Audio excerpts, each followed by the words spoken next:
Alright, so I'm going to go over everything that I've been able to come up with. I mean everything. There's some things that I may know that someone else doesn't know, and there may be some things other people know that I don't know. But I think it's going to take a very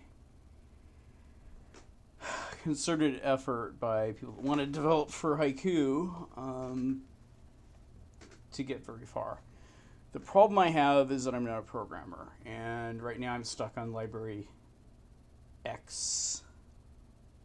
So XT or XB or one of those. I think it's, yeah, library XT. So I've got all the tricks in the world, but I don't have a patch for library XT, and I've had to use patches in the past.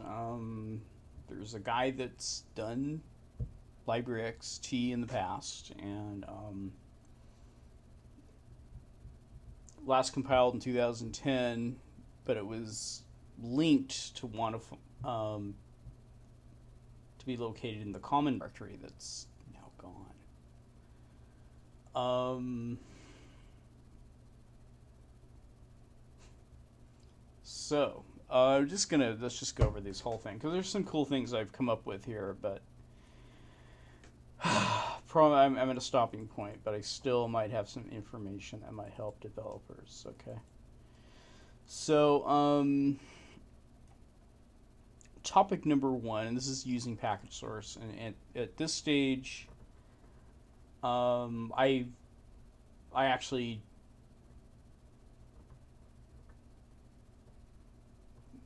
I'm gonna have to say this. I I don't trust. After, let's just go into some background. So there was a website called Haiku, and people like me, but with more skills than I have. I mean, I only have, let's see, what is it? Maybe a month and a half of experience of doing this. Mostly, you've seen my experience if you've watched all these videos, but it's not much. I'm learning as I'm going. Okay. There's people with more experience. There was that had compiled a lot of apps, and they had uploaded it to this Haiku site. And there's some stuff there that works pretty well. You can go there, you can download, Commodore emulator if you wanted to, or a whole bunch of stuff. Kind of like stuff I'm hoping to do. I'm not there yet. Okay. I'm like knocking on the door. Okay, I'm just outside the gates, but the gates are not coming down. And the one that I found, I recognize the guy's name. His name's Michael. I don't know for sure, but I just get this feeling this is the guy that did BOS Max. I'm not sure. I could be wrong. So don't remember his last name. He's obviously Hispanic, but he does good. He knows what he's doing.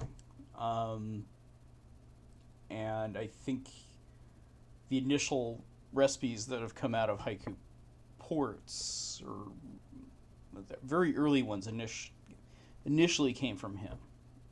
Other people have added to it, but he was like one of the first persons to like what it looks like. So I found his pack. I go, wow, there's an extended X11 pack. I'm going to use this. Downloaded it, and I'm sure the software is absolutely good. Only problem is I don't have a common directory. So, right. I also looked at Haiku ports, and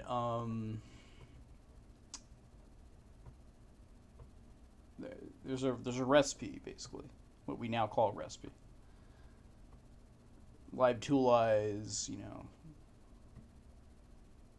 make install. So all the recipes always are libtoolize, force install, make install, and you're done. That's great if it works that way. However, obviously on whatever's going on. It could be that there's a dependency that I hacked to get to compile.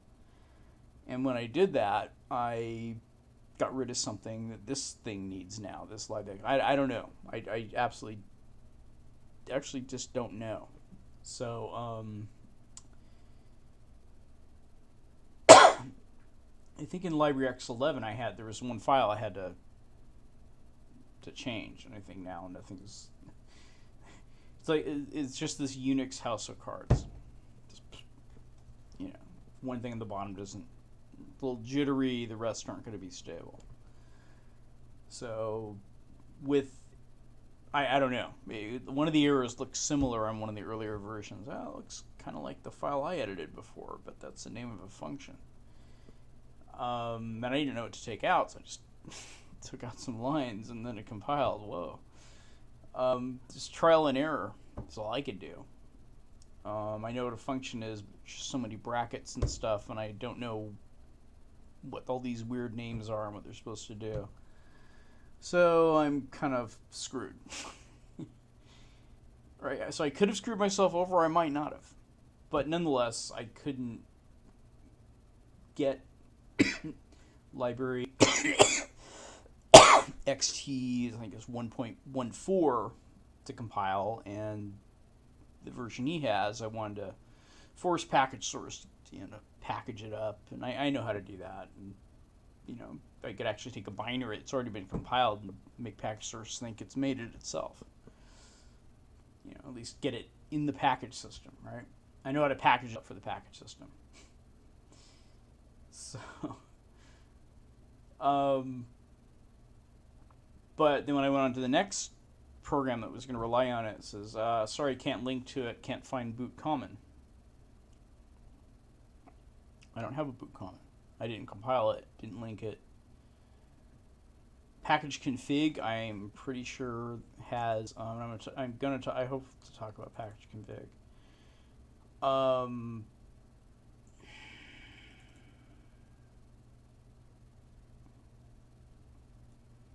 So my videos aren't all going to be about answers, obviously, right? I know that going in this. The package config for XT here doesn't have it go into common. It's got to go in. I hand edited that. Now I got one hack that's kind of neat. Well, I'll just start with the top. Okay, so anyway, I'm stuck, and so now I'm just rebuilding stuff and putting all my built packages in one place, so I could look and say, oh, there's all my packages, having to dig through them in Packagesource. So I'll start with that, I guess. So one of the one modification that I did was now usually by default what Packagesource will do is download the source code and put the source code. All the source code is all in one place in this folder called dist files. There's supposed to be an option where you could put packages equal, and then it's going to put all these made packages in a certain directory for you. I wanted it to be, boot, home, Packagesource, and packages. But when I added that option, it didn't show up there, and I don't know, maybe if I don't know if you have to add the other variable package developer, I don't know what it actually is, but that you have to do to get those things to show up, at least by conventional means, or if that's broken now. It seems like it might be. The problem with Packagesource is that it's got a lot of features, but they're not documented all that well. And so you kind of have to figure them out, and you may not get it exactly right, and that could really cost you. Now, in my case, it hasn't costed me, and this isn't going to cost me, but it may cost in other, not this particular thing, but other things may cost in other ways. So let's just go over how to actually, that when you make a package, let me talk about the dynamic of this.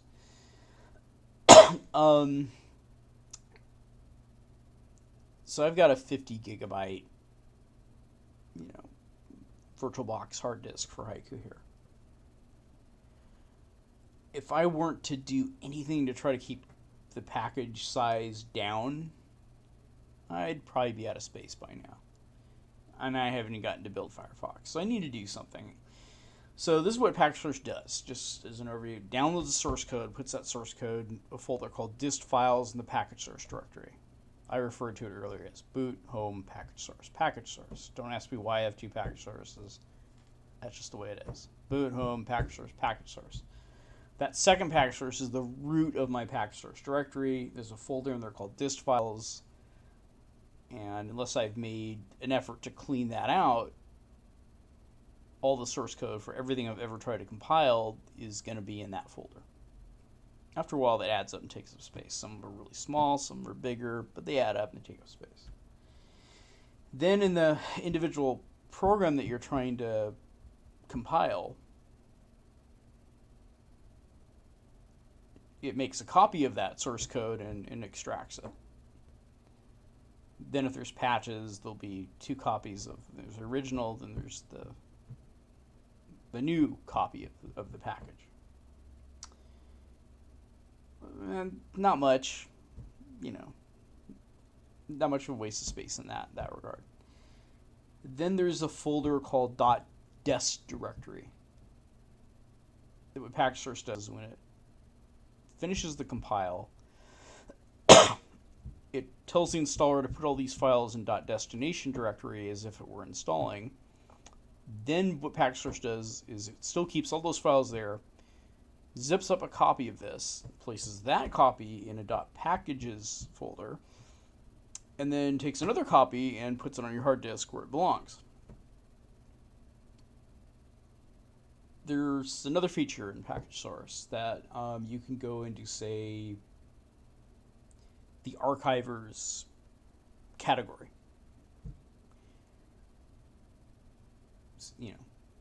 From the Packagesource root directory, cd archivers, and you just do bmake install, and it will try to compile all 105 different packages. 104 or 105. 104 packages that are available in the archivers category.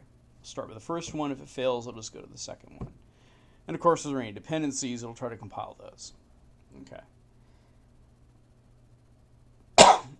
Well, you get to a point where there's going to be some you're not going to be able to compile. So the way Packagesource is by default is in each one of the subdirectories inside of the archivers directory. Say there's one archiver called XV, there's another one called Archangel, there's another one called GTAR. Within that directory, and then within the work directory, and then within the .packages directory, there is a target file that could actually be installed on another system in more than one way. Even if you don't have Packagesource, you can still install this stuff.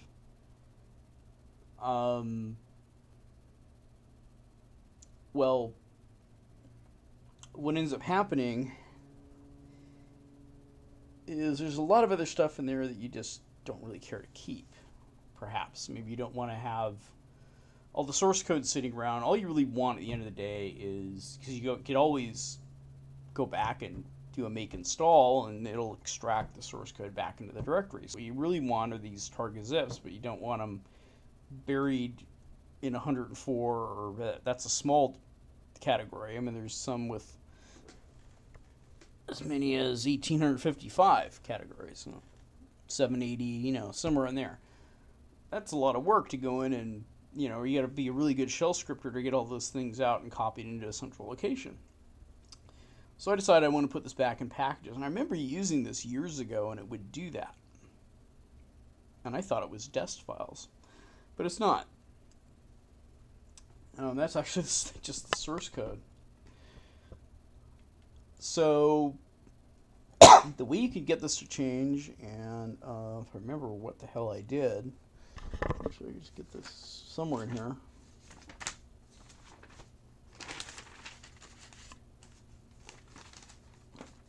This isn't all that useful, but I'm going to have some more useful subjects. So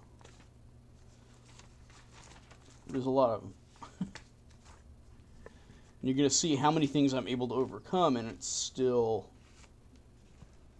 a formidable task if you don't know how to program. I might figure it out. I might hack something together. This always happens. I get to the point, I can't continue. There's no way I can continue. And then 2 days later, I have some breakthrough. Don't know what it is. It may take me a day or two, but I'll have a breakthrough. Then they'll be, yes, I could conquer the world. And then, and then 2 days later, it's, what the fuck am I doing? I'm way over my head. It's just like that. Anyway, there is a file called, to get back to this subject, if you want to change the final destination. I made my own variable, which I don't know if that's exactly kosher. There's a file called package.make. It's in the make directory in Packagesource. So let's just go in here. I do have some pretty cool hacks, so stick around. In the Packagesource directory, there's this directory called make. And they don't ever talk about this folder. I mean, I discovered there were some settings in there when I started to realize that maybe the items I was putting in my make.conf file, which is the file that configures how Packagesource behaves, for the most part, these things don't seem to be common items people are putting in this thing. And I finally noticed there's a file called, it was the shell scripts were referring to a directory called MK, and of course they have dots dots in the shell scripts to tell you to go up 2 or 4 directories. They're all fancy with the shell script. If you don't know shell scripting, you don't know what the hell it means. Basically, it means there's a directory called MK. It's in Packagesource, and it's got some stuff in there with settings in it. So there's more to just, but these are settings they don't really want you to know about. They really want you to leave it alone. They think they've made the right choices for you. For the most part, they have. And if you have some, but if you're a little more skilled, you'll, unlike me, you might have patches for the files in here. For them, this is not really a patch. This is just a change of a location. I noticed that the variable, when I look at the shell script, just doesn't flow through. So in this make directory, there's a lot of shit in here. I believe it might be in here. Yes, in the package directory called package.make. What I did to get it to change where it finally put its stuff. Well, that's not the same freaking file. I hate that. Doesn't even look right.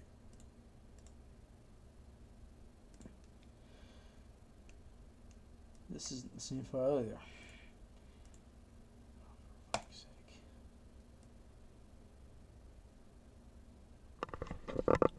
See? Why do I wait so damn long?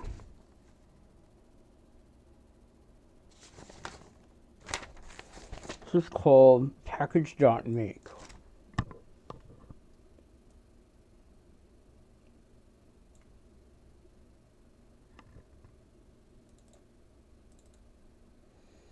Why the hell does it look different?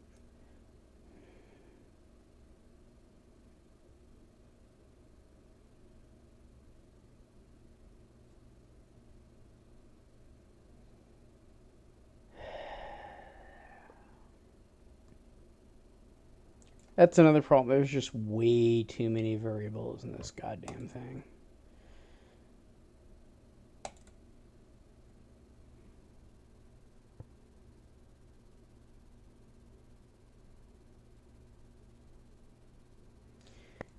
This is under install. How annoying this is. Oh, it's in package format. God damn it. Under package. Okay. So, okay, yeah, found it. So under in your package source directory, there's a make folder, MK folder, and there's a package format folder, and then there's a package folder, and in there's a package.make. What I did is I changed this variable to say final package destination. Okay, because I noticed it was taking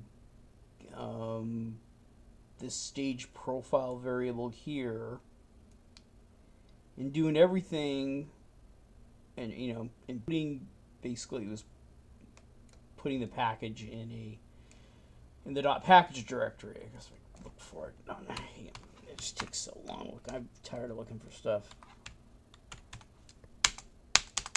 and of course I won't find it. Because it's read-only, or because it doesn't like me, or whatever.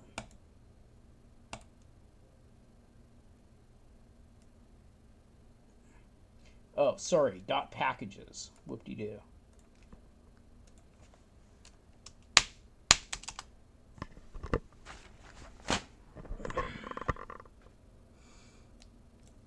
Alright, let's look for this variable here.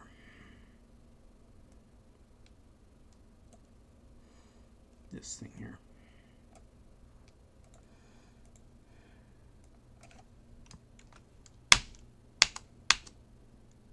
There it is.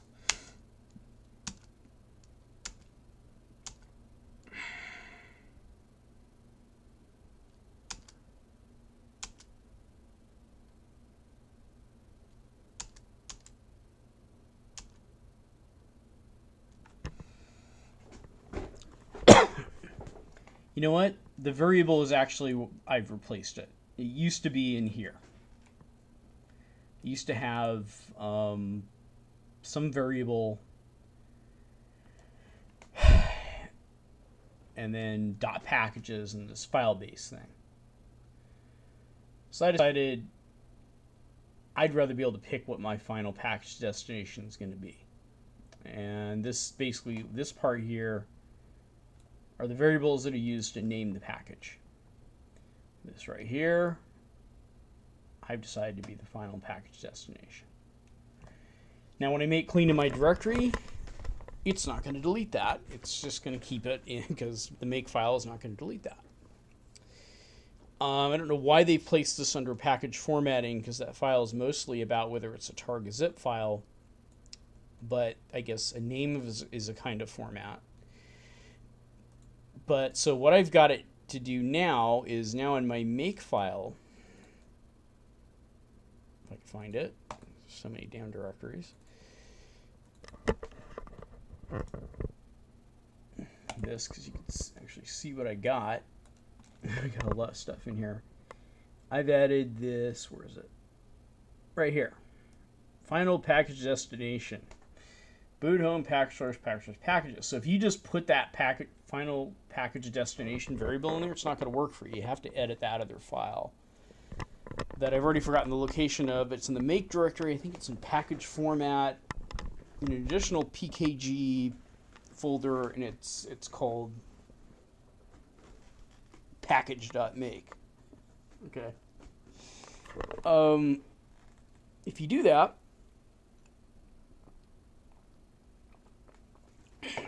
what happens is when Packagesource runs, it reads variables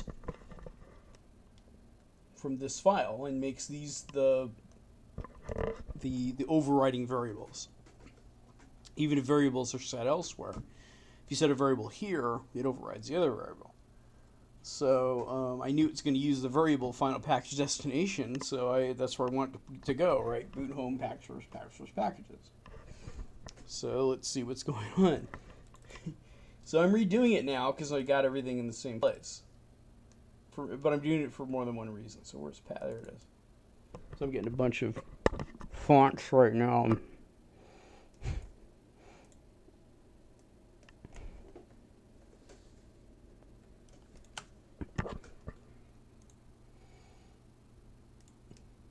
And see, if I want to let someone else use these, right, or make them available, I know where to find them. I don't have to go digging through .package files. Also, when I make clean in the fonts category, it's not going to delete all my packages. So I won't waste space because I can make clean on all 500 different packages, and I could even do make. I can go to the dist directory folder and dist files. These are all the source files, and right now I'm working on 688. A lot of them are fonts. Some of them are unsuccessful attempts to install. Some are reversions, whatever. Okay. Okay. So that's how you could do that. Now you also have a possibility to integrate your Packagesource system into Haiku. You could actually use Packagesource as your package manager.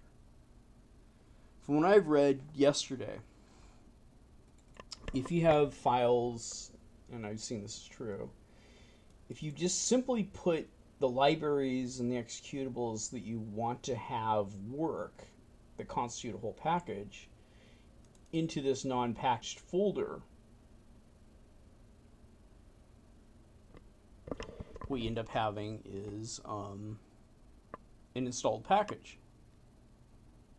So what I didn't do, I didn't know this, right? Well, and even knowing it now, I don't know if I really want to integrate. Integrate, because here's the problem. If I install Packagesource, decides it needs to install bash as a dependency for something, puts bash into my bin directory, which bash is it going to pick when I try to open up the terminal? Not a good idea.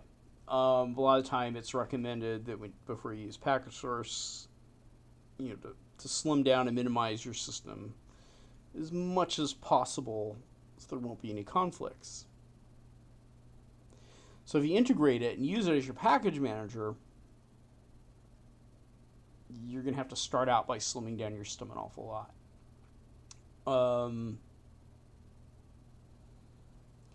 Now, given the fact that it's very difficult to get apps to compile,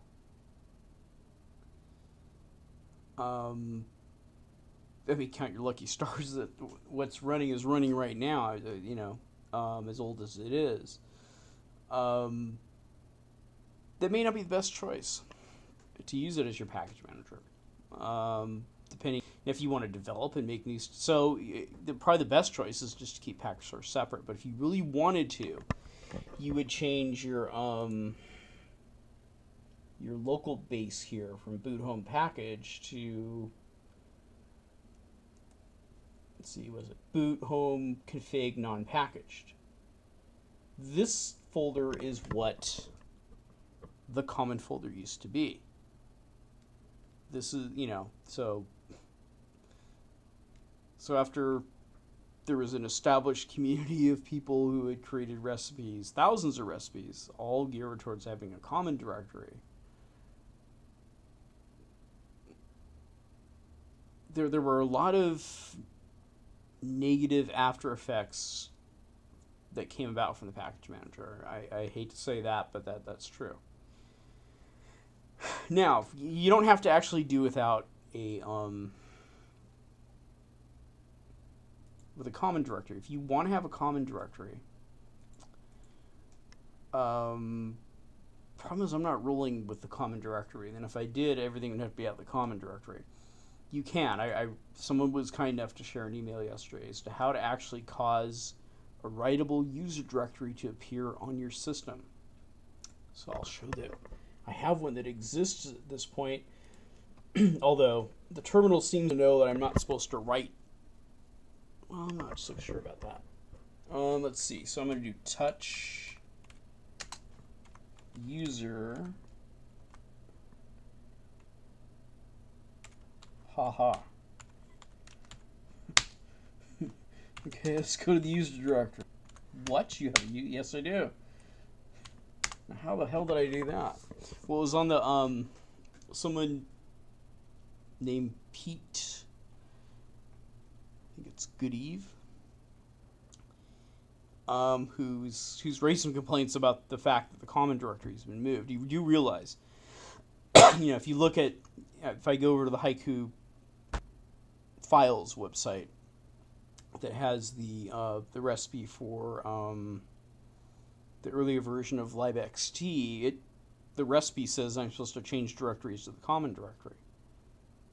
If there was a program that was designed to read these recipes and do these things automatically, of course, it would try to go to the common directory and it wouldn't be there.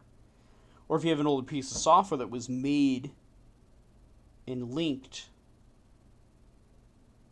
to the common directory, and expects to find its own libraries in the common directory, and you don't have one, you're out of luck. Unless you know how to actually make one. And if you try to go, if I try to go in here, it's on camera, if I try to make common, well, I guess it makes it, but if I go in there and I try to do anything, let's see, can I make a text file? What? Wait, am I dreaming?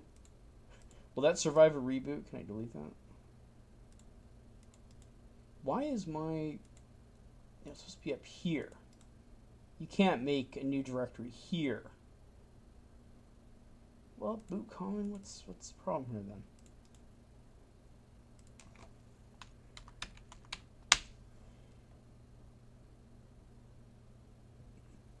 I don't... It's different. The user directory is supposed to be at the base. Right? So when you have Python, this is different. This is a different thing. When you have Python, like Python wants to look for user local, so that's its boot, right? So if I go up here and try to make it, how do I make it? You can't make a boot directory here. You can try to change directory to the root and say make directory user. It's just not going to work. So, so how did he end up doing that? Well, the guy said that all you got to do is go in it. This I haven't seen anywhere. Go into config, settings. Is it boot? Yeah, boot. And this user boot script, if I'm actually able to edit it, I added exactly what he said I should do. Make a symbolic link from this home directory. So you have to make a directory called user in your home directory.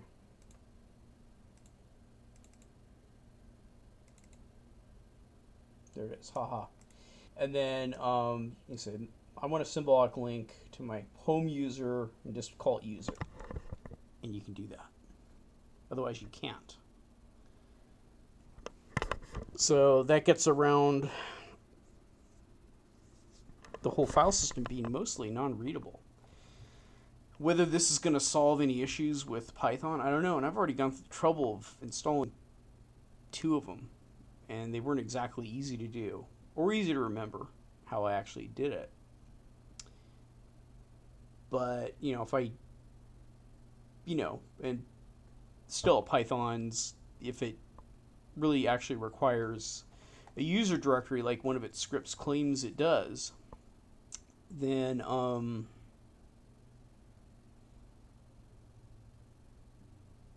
people are going to have to do this as a matter of course.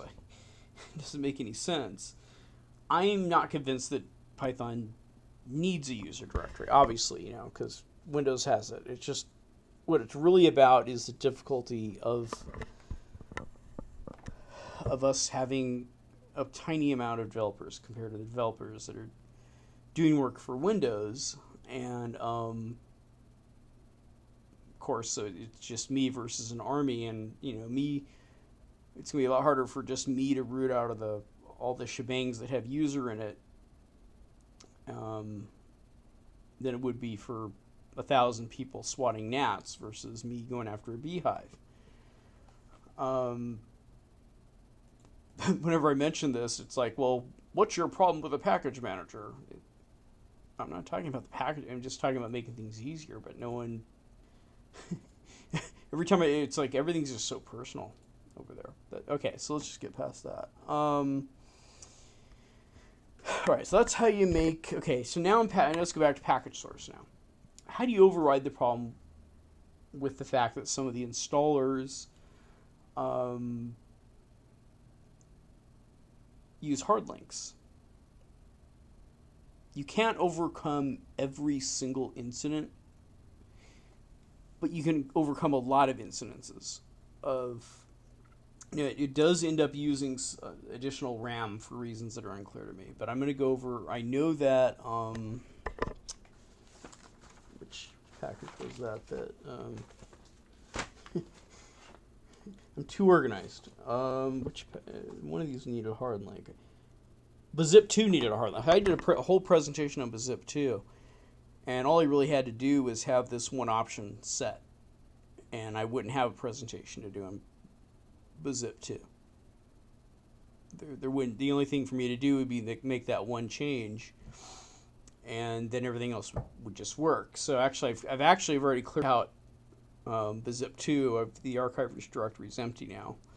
So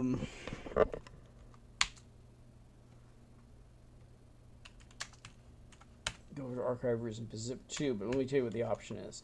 And it's, if you do this in your make.conf file, you'll have problems. The RAM just goes up and skyrockets, and the system goes to a complete halt. But you have to do it in the right place. So talk about that.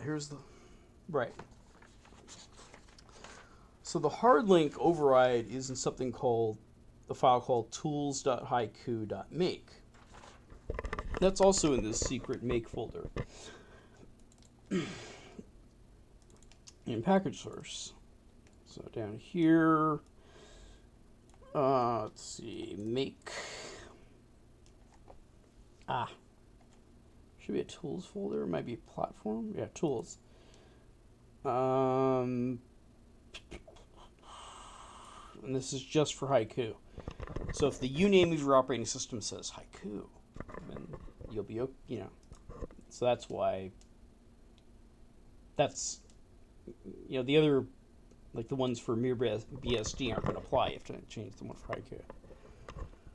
Then you just go down to, and Obachi mentioned this in a mailing list. He was talking to Diger. They've had some very important conversations. For the most part, they've done very well for being pretty much the only two active people in Packagesource. They've done a tremendous job of, kudos to Diger and Obachi. Again, they're going to get a lot of them. So there's an LN, where is that?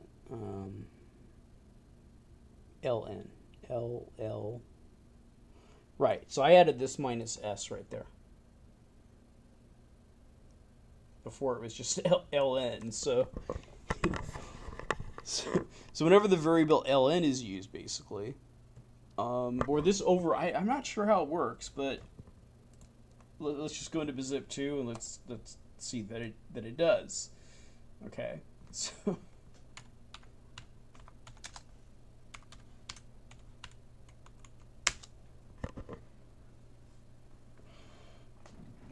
I know that will compile. I don't have to port that.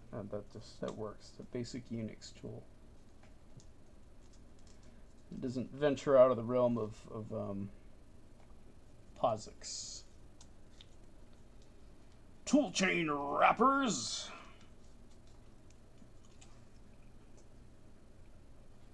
Okay, toolchain wrappers. Let's go. That's what you gotta do. If you do that, banging the table, it goes faster. Mostly because it's entertaining. Yeah. Now before it would stop and say, "Sorry, but you're finished here." All right, so let's do this. Now I happen to know read only. Great. Yeah, I love being told it's read-only and clicking on things for nothing. Alright, let's make clean. Let's show this thing doesn't work. Now there's some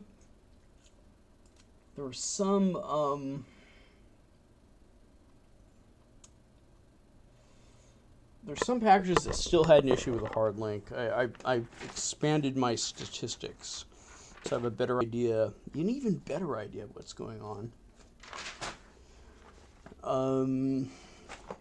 Let's see what we got here. Which one is one hard link? Not in the benchmark category. Was it in the biology category? Yes. A program called Profit would otherwise install, but for the hard link, and that was after I had made this change. So it doesn't work all the time. Some of the things I'm going to talk about don't work all the time. Okay? Alright, let's do make install again. And this time it should say, it'll have some kind of fail. Can't install, cannot stat, or blah, blah, blah. And the difference is this. So the thing about Bazip 2 is the actual make file, the outside make file, the package source make file, has just ln in it. It doesn't have lnsf or lns. So if this doesn't fail, it'll compile, but whether it actually, installs, it means make a package.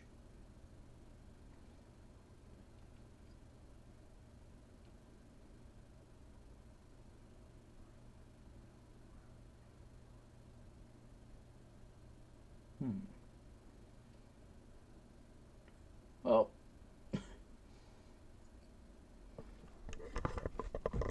I thought it made a difference. We didn't suddenly start supporting hard links, so did I not save this file? Or maybe I have to go out, start again because the terminal has to reset or something.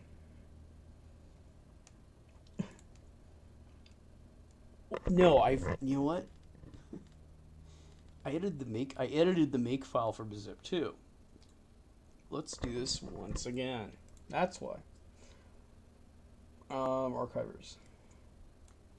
Right?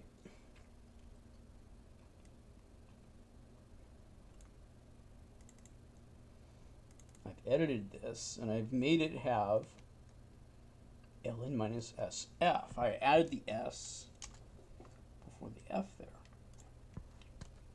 So now you do both of these. I'm going to do it again. I'm going to do one with the feature off, one with the feature on.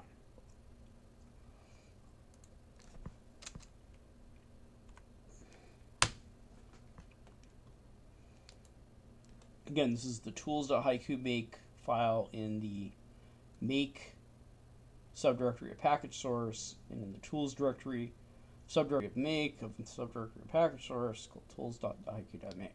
Blah, blah, blah. Blah, blah, blah, blah, blah. Alright, so it has nothing to do with the terminal. It's everything to do with me not remembering what I've done. CD archivers, CD zip2. Now this should fail. Bzip. Zip2. Got like 50 copies of this in my packages folder. Now they all overwrite each other. I'm just going to delete the one that still remains.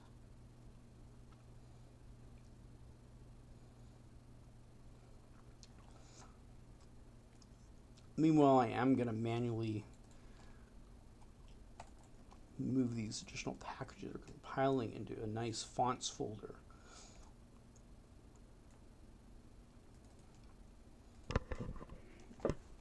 Except for Bazip 2.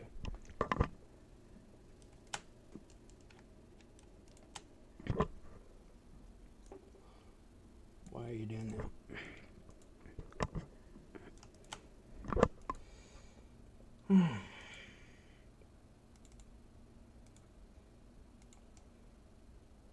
Okay, we failing yet?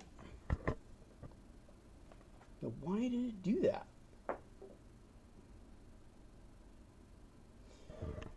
All right, well, anyway, if you have trouble with hard links, do that. I mean, oh no, because of course I have it set for ln minus s. All right, let's now change it. Make clean again. I really am. I've never been this anxious to have something fail in a long time. Okay. Do. So in some cases like this, if it's in the code itself, then it's just not going to work. The code of the program you're compiling, not the shell scripts of Packagesource. Two different things. This Packagesource is a tool set that allows you to compile things. All right. I've already gone over overwriting what headers you pick to use. But I'm just going to do this again because it's kind of cool.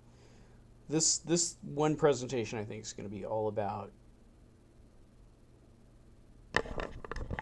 There we go. There we go. There's the failure I was looking for. All right. All right. So it can't do the hard link. So if you put the minus s in there, you don't have to edit the make file. You edit this file. And now when you try it, oh yeah, there's one other thing to remember. When Packagesource says it's making toolchain wrappers for you, it reads all the config stuff and then it puts stuff in something called build link, I think. If I were to redo this now, it wouldn't see this minus s here, I don't think. I actually have to make clean and then do it again for it to accept the new setting. But let's just see if that's true, though. This is what I think. I'm pretty sure that's true.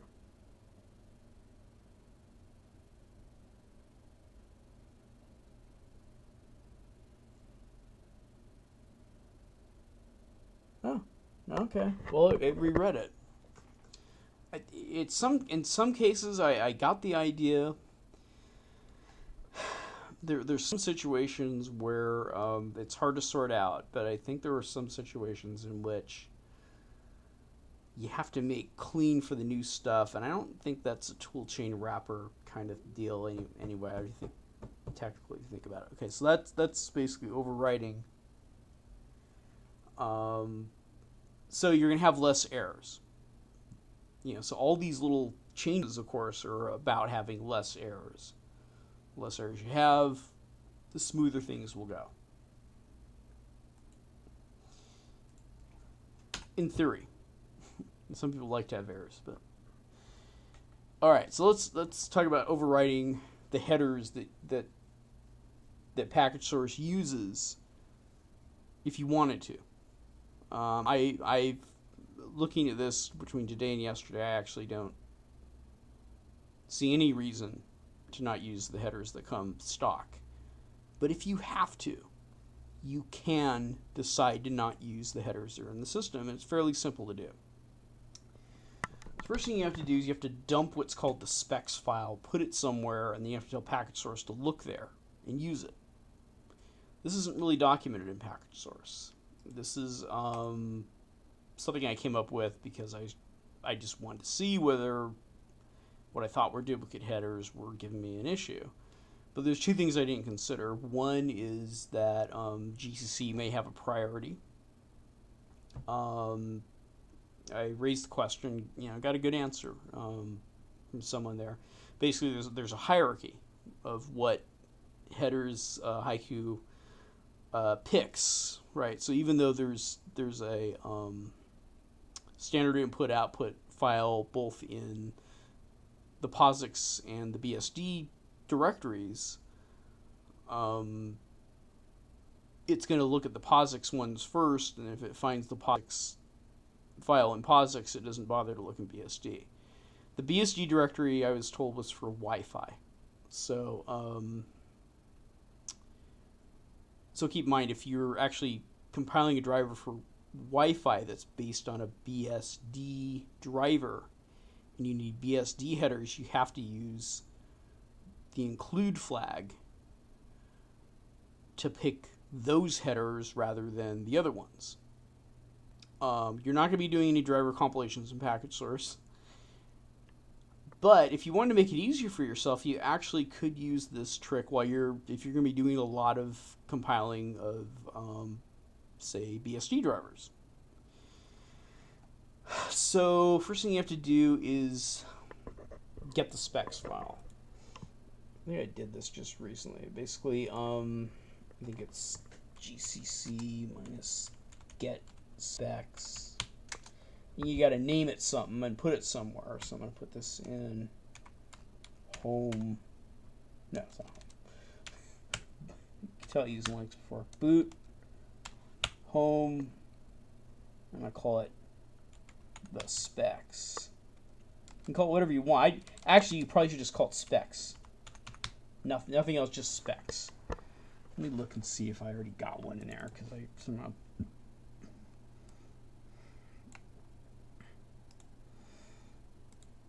Now this is actually I'm just gonna delete that because that's not where I've told Packagesource to look. Actually, I've told the compiler, but I'm using Packagesource tool to tell the compiler.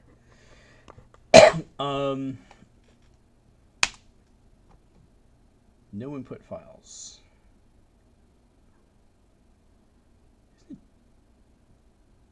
Dump specs, maybe? Is it dump specs?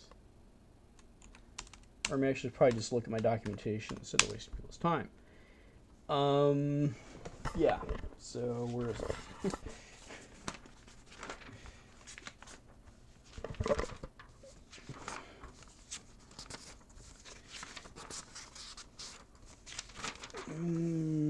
Dump specs.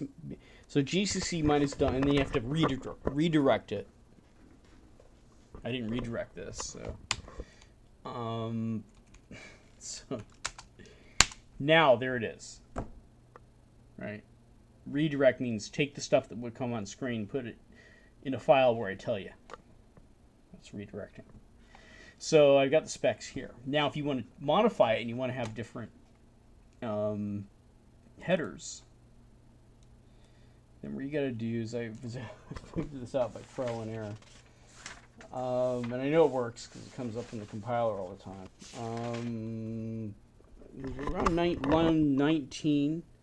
Around line 19, which this isn't very good at showing what the lines are. I'm going to open it with this other one. Actually, that isn't very good either, but 23, right below here. You got to have it right flush, right below it, right to the left.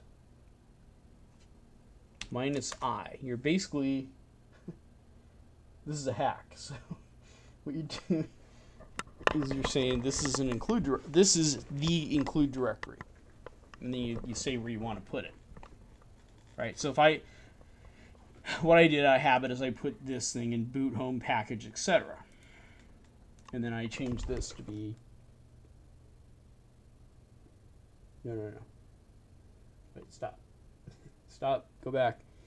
I'm telling the compiler that when it uses this specs file to look for headers in boot, home, package, include, I put the specs file in boot, home, package, etc.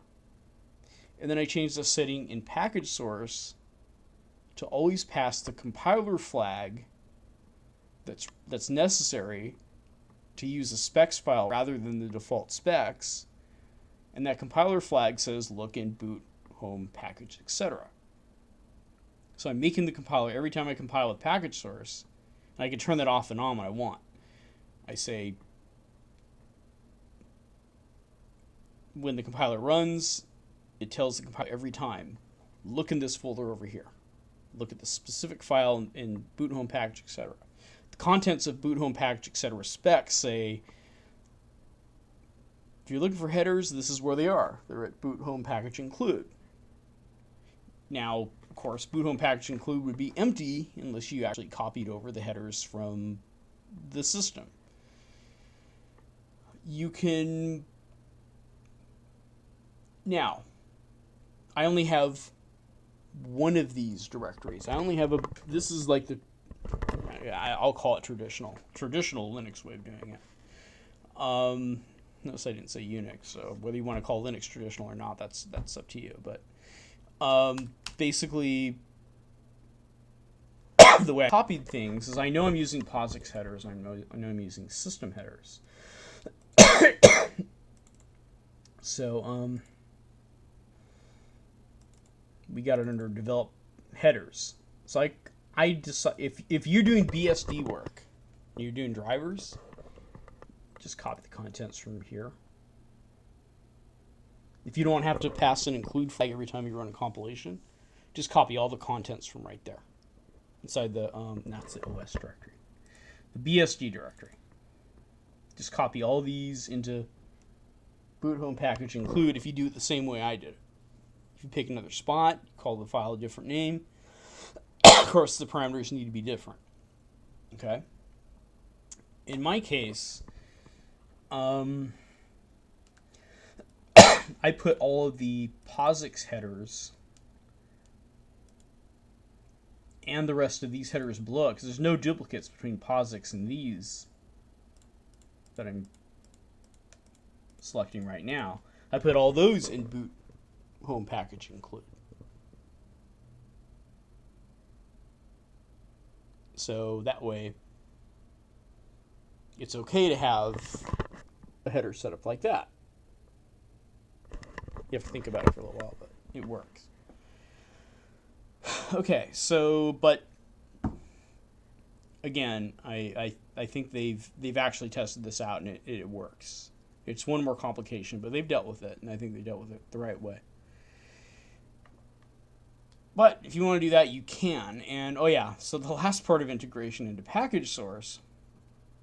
Now, you still would have to do a compiler flag. So that's the thing. You're still going to have to do a compiler flag anyway to read the specs file. Let me show you what the compiler flag is. And that's in my mymake.conf file. Boot home package. I've just boot home package, etc. This right here, mk.conf. C flags. That's a compiler flag I will pass every time. Take the specs from boot home package, etc. specs.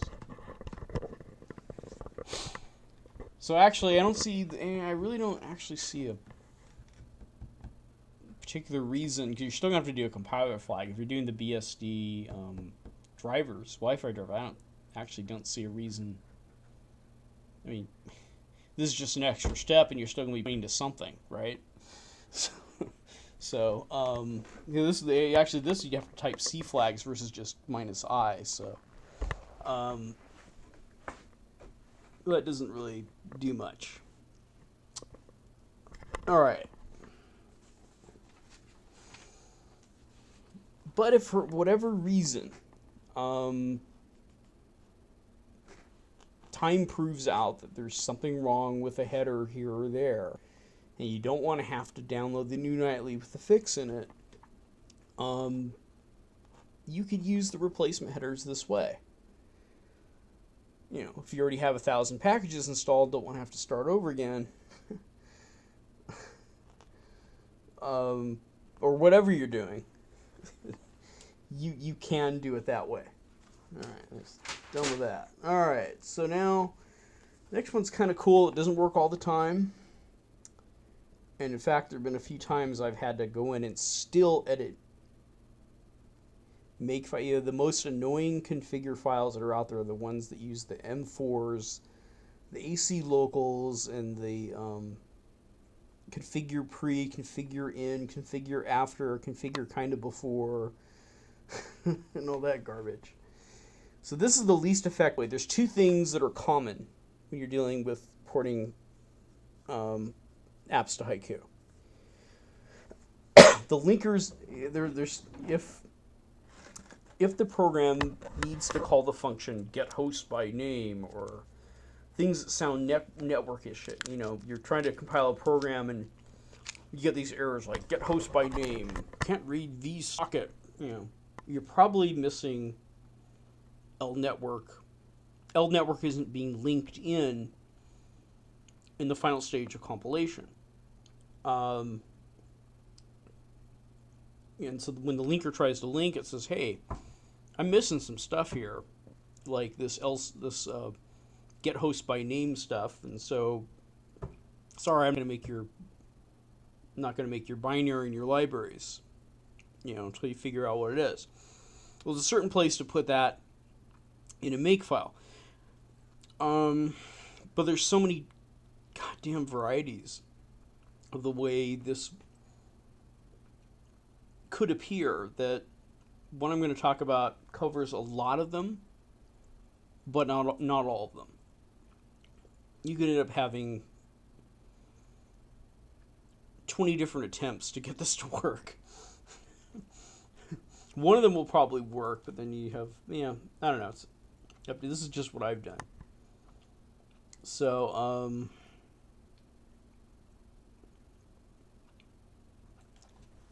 I think I might have already done it before. So, where it says subst classes equals libs, I get to pick whatever name I want over there at libs, and I decided to choose libs. I probably should have called it lib network, but I don't have to retype everything. What I'm saying is that after the configure scripts run, but before the makefile is built, look in the makefile. If you see something called LD flags, add this -L network to the recipe. And whoop-de-doo, you're good, right? I'm probably going to change that. Because I think I found a better magic incantation than just adding L network. Sometimes that works, sometimes it doesn't. Sometimes you have to actually put it in the linker argument. But basically what this does is, before it tries to make the program, Packagesource will try to insert L network into your makefile. If it doesn't need L network, well, the program doesn't care.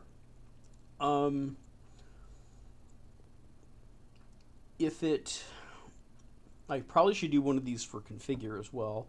I should probably do one of these for makefile without the capital N. There's all sorts of ways that I could do this. Because there's all sorts of ways these things appear. But eventually I'll get it down to where I'm never going to have an error with L network, but I'm probably going to have this monstrosity. Also down here where it says build link transform, sometimes it helps if you just have this -L network in there. Don't know where it actually shows up at. It works sometimes, Oh wow, that compiled? Well, okay. So again, just the compilation process. Source code gets downloaded, unzipped. There's a configure stage. Then there's a make stage.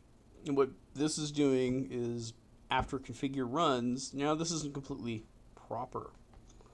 The reason why it isn't completely proper is because people that ultimately you want to have a patch, and makefiles don't exist until after configure files run.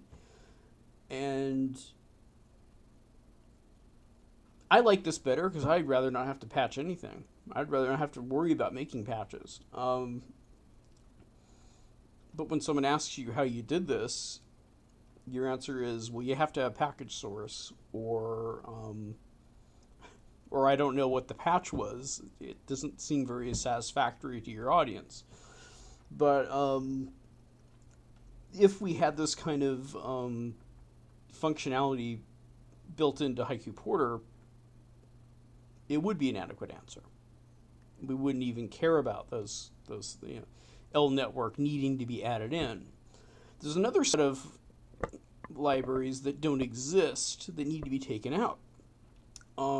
That's LSocket, LPthread, sometimes just pthread, and sometimes the math library, which is almost always LM. There are some varieties to these variables too, but these are pretty good guesses. So for the most part, I'm not going to have any problems with math library errors. I'll have about... they aren't that common, but so far, that I've seen. I think I might have one outstanding math library error in one of these programs that I just haven't bothered to really focus on and get compiled. I might. Same with pthread, same with lsocket. Okay. Now here's the deal with pthreads. When you have, there's some programs that, okay, so Haiku has pthreads built into it already. What that really means is that if you were to go into the library directory, you're not going to find a file called libpthread.so.whatever. It just isn't there. It's already just maybe in the kernel. So when the linker tries to look for libpthread.so.whatever in the library directory and doesn't find it, it goes, sorry, can't compile, when it actually should be able to do this. It just needs to know where to look. It needs to know to look at, I guess, the system. So, how is this accomplished? Well, and also, I will say this. There is a pthreads issue, so let me get rid of this. I've gone over this. So build link, basically this, just to review, this build link command results in getting rid of a lot of those problems that come up. No patch, don't worry about it. No patch, no problem. Now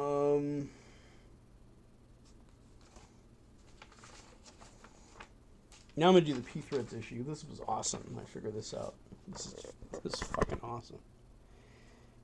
That because pthreads is already in there, it's in the Prego, right? You don't really have to make something, but if you notice, if you go into Haiku Porter, there's actually source code to download and a compilation to. You have to do a compilation and a recipe to blah blah blah. Hogwash. Now, I was confused for a while. I was really getting frustrated. I thought this was going to be a showstopper for me. So I was using Packagesource, and it kept saying, you need the pthreads. You need the pthread stubs. I'm not going to let you compile this. And I go outside and natively try to configure, or I had installed the pthreads program. And I'll tell you why installed is just nothing. You'll see this. So it would succeed outside of Packagesource, but fail. And I was just, God, I'd have to go out, do the configure, make, go back, trick Packagesource into thinking that its configure stage was done, its make stage was done, and try to, and then I have to manually move the files, and then I'd have to manually add the package config files, and oh God, it was a mess. And Packagesource, its pthreads program was only for NetBSD. So I was like, well, fuck. That's a real showstopper. They got to, I didn't know it was just already built in. Or I didn't understand the nuances of it. So finally, I decided to look at the package that was made in Haiku Porter. I went and I made this thing. That's awfully small. I looked at it, and in fact, just look at it.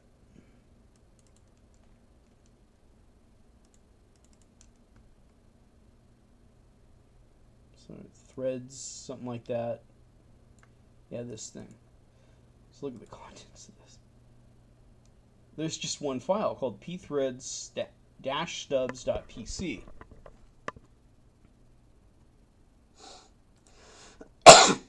Okay. Well, let's take a look at it. Now I've placed a copy of that file wherever it belongs, under lib and in package config. That's a package config file. Let's see, finish reading the directory now.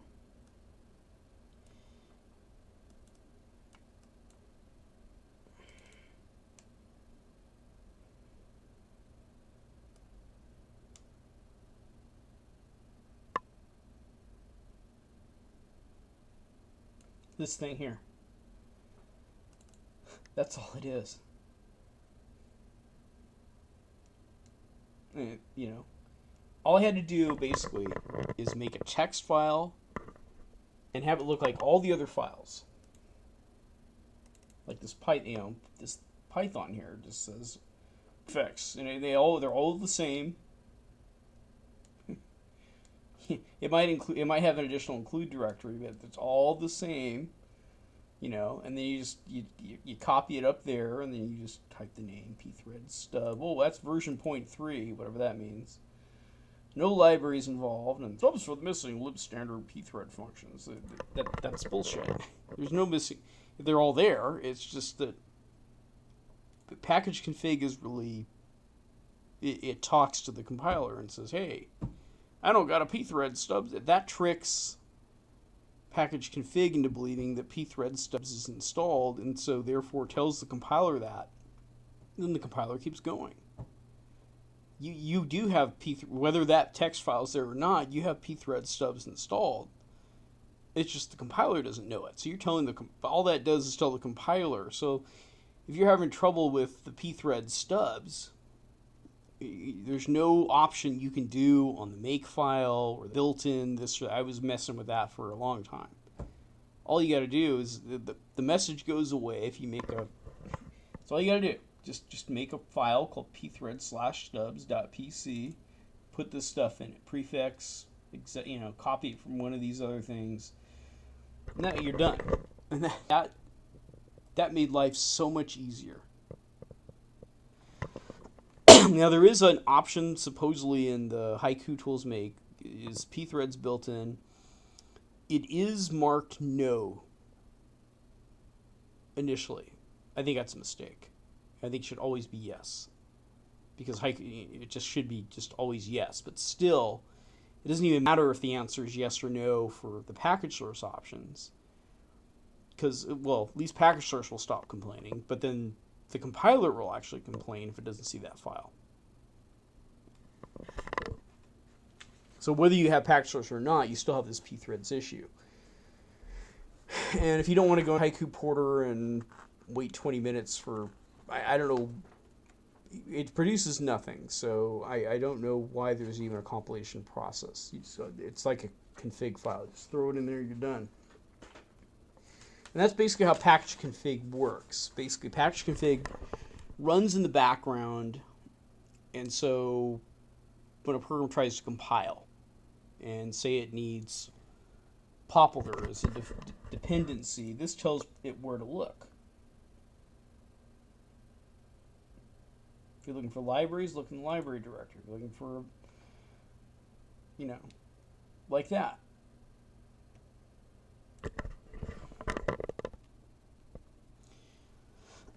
If you go, so say if you're compiling something or if you want to move to another environment or a different structure, or with this, the problem is there's still some information in the binary about location. When at the end of a compilation, what will happen is a program, an executable, if it depends on libraries that are already built, it'll go, hey, okay, I need my libraries, where is it? And LD will try to link it up. If it doesn't find it, it just goes. Unfortunately, package config doesn't provide that information. Those are all controlled by compile line options.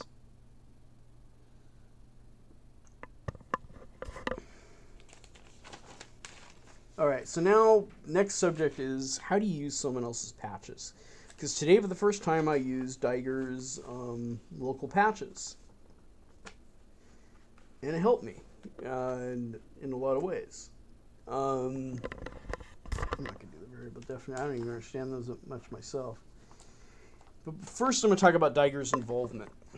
So, for pretty much the only, I gather he's pretty much the only person.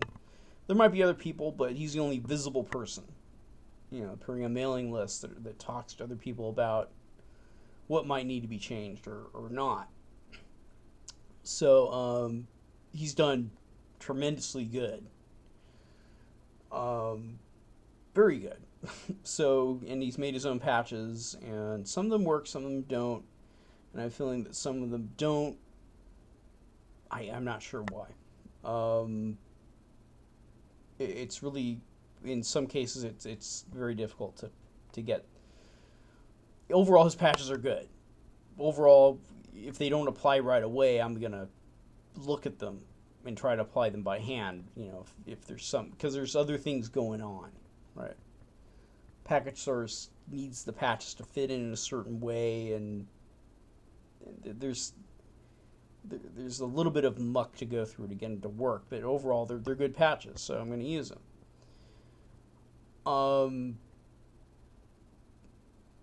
And some things are just so complicated and they change so often, or new patches get thrown in by the people from Packagesource that kind of interfere with his patches. They're trying to do two different things, but they don't really. And I'll get into that. I'll show you actually how to make a patch. I've actually made a patch. I never thought I'd make a patch, and so, and I before I even think about doing that, I'm going to talk about the overall state of everything.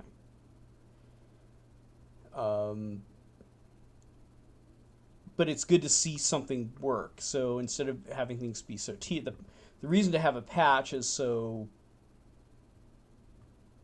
the changes will be made before the thing tries to compile, so you don't have to stop it, make the changes, and work around the fact that you don't want the changes to disappear. But let's get back to Daiger. So Daiger has been corresponding with who's this? Akiko Obata.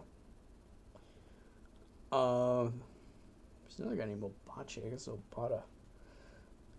I think he signs his patches Obachi though. Yeah. So it's Akiko Obata.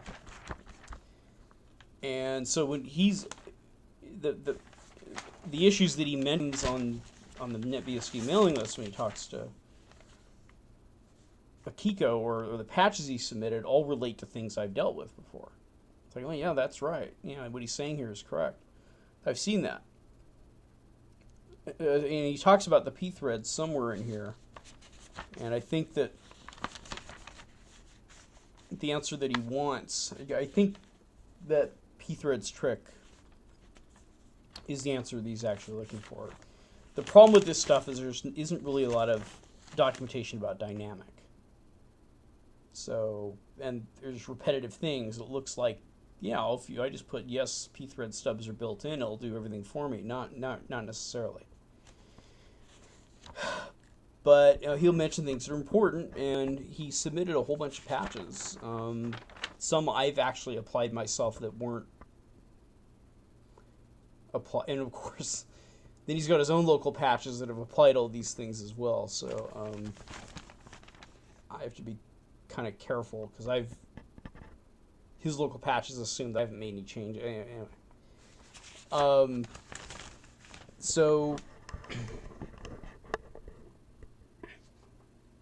So he mentions that there's some basic settings in the system. At one point, when everything changed from boot common to other stuff, he did a patch. Okay, well, we make it system. What it ended up is that Akiko said, well, if he made the patch, so if boot common exists, then use this. If it doesn't exist, then use that. He suggested to add this root here for p-threads. That really didn't solve it, I don't think. For me, at least. Although at one point it looked like, and here is supposed to activate it. Didn't really do much. All these things are just changes that's a part of directory structure and stuff. But the guy's been doing his due diligence and going out there and, given the fact that, as far as I know, he's the only person doing this, he really doesn't have, if he were completely he's not selfish. I mean, if he were completely selfish, he would just do this stuff on his own and not worry about but he's taken responsibility to try to make it so other people that use Packagesource will have a better experience, and he's shared that, and I appreciate that. He's also shared his local patches. So local patches, to tell you how patches work in Packagesource. if you suck at making patches, if you feel intimidated by making patches, you'll want to watch this, because I know I was, and I still am doing anything but this procedure. One other reason why I'll probably continue to use Packagesource is to make patches for Haiku Porter.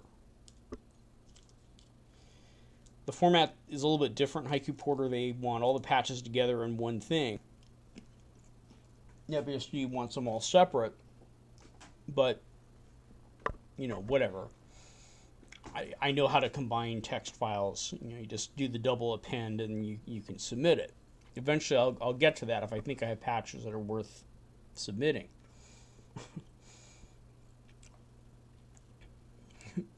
You know, to judge for myself whether I've actually done a job or not, I don't know. All right, so how does it work? Now, one thing that's obvious. Okay, first of all, and I have this commented out right now. In some cases it helps, sometimes it doesn't. So I just, but in a lot of cases it did. Unfortunately, it didn't magically help me get GCC 47 compiled, or 8, you know, but there was actually a patch conflict, so it didn't work for me. But anyway, what you have to do is you have to download the guy's patches. He's got a GitHub webpage, and for guys like you and me that feel intimidated about typing Git into the shell, there's a download button. He mentioned this on an IRC. You can get local patches from it. And you know what? I've been doing this for a month and a half. And it wasn't until now that I figured out how to use the local patches. I wish I would have figured it out a long time ago. All right. So this isn't really clear in the documentation. I mean, it kind of mentions it, but it doesn't really. It just kind of assumes you just know what they're talking about, and so you just type local patches equals and then where you put the stuff. So I downloaded a zip file that had all those local patches in it, and I unzipped it into a folder I called local patches and boot home package. Turns out there's a folder inside that called local patches masters. So I have to path it. So basically you just have to path where the local patches are. The local patches directory, which I've placed here, this is all this stuff. This is in the same quasi, so his patches are in here. Under the chat category for PSI, these are his patches. For Minicom, that's his patch. These are all patches, I guess, that he's made. I don't know if he's included patches from Haiku Porter, though, or Haiku ports. I think he left those out, which makes it kind of confusing. For me, I'm not sure if he left them in, or I don't think he put them in there. He just has his own patches here. But you want to apply both the patches from Haiku ports and the patches that are here. So I guess what you really want to do, and I haven't tried this yet, is you also want to put, in theory, you'd want to put the other patches from Haiku Porter right here, but the format's different. NetBSD, there's two things that are going to happen if you try to do that. Number one, it'll say, well, there's no SHA checksum. You're screwed. You can't use this patch. We're skipping it. Second of all, because the consolidated patches that Haiku uses are not broken down into parts, file by file, this one happens to be specific for a file called sysdep1.c in the source folder. That won't work either. But if you're compiling something and you're using Packagesource and you go in and you change a file to get something to compile, as long as all you have to do is just 2 steps. Unfortunately, it's a little bit more tedious than it needs to be because if you copy a file of the same name in the same folder, it doesn't ask you if you want to rename it. It just acts like you didn't copy or paste anything in Haiku. So basically, you have to make a copy of the file that you want to patch, put it somewhere else, rename it, copy it back in, and use the same name .orig. So if it's called source sys underscore sysdep1.c, the original file, you're going to make it src underscore sysdep1.c.original. Keep it in the same directory. Once you're done with everything, you go out, instead of typing bmake install, you type you have to install one package from you have to install a package in the Packagesource directory before you can patch in the first place. But once you have that installed, you just type make patches. It's one word. And then if you look in the patches folder, which is actually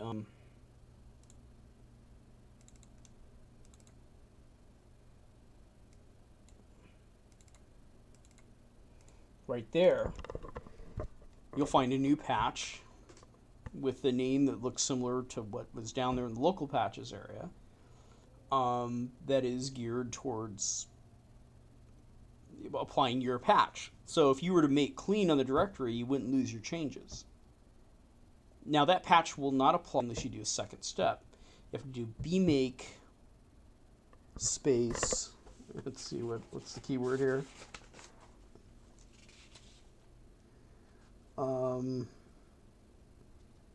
Make patch sum. You gotta hope that your patch doesn't have the same name as another patch, because if it does, you're screwed. It won't work. But if it doesn't, then you could actually make clean and test your patch, and you'll see that your thing will compile and the patch will apply, and you're good. Okay, so what program do you actually have to install to get this to work? It's a package called pkgdiff, and it's in the Packagesource directory in Packagesource.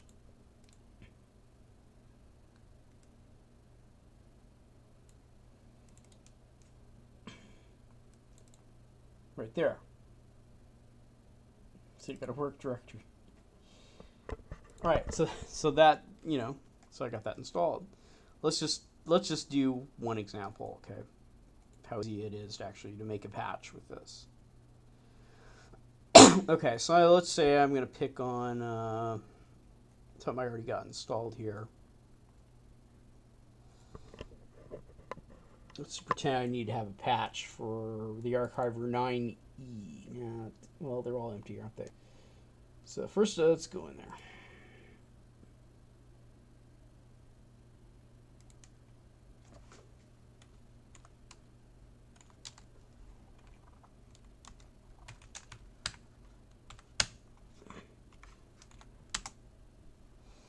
I need my caps on. No more 9E.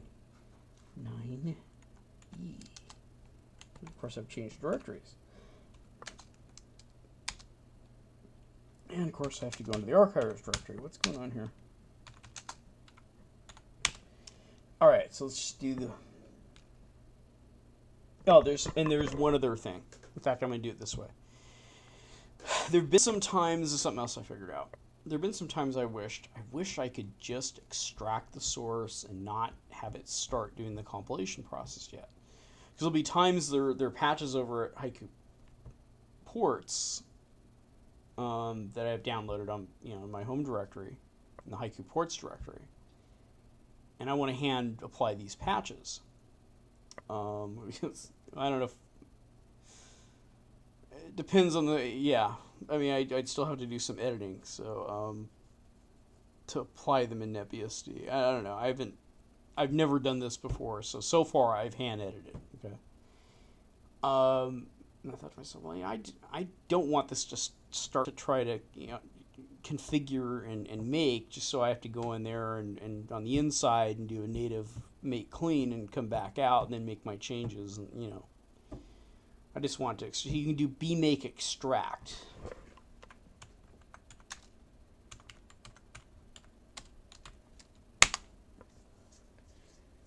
And all it does, it doesn't try to configure, it doesn't try to, it just extracts it.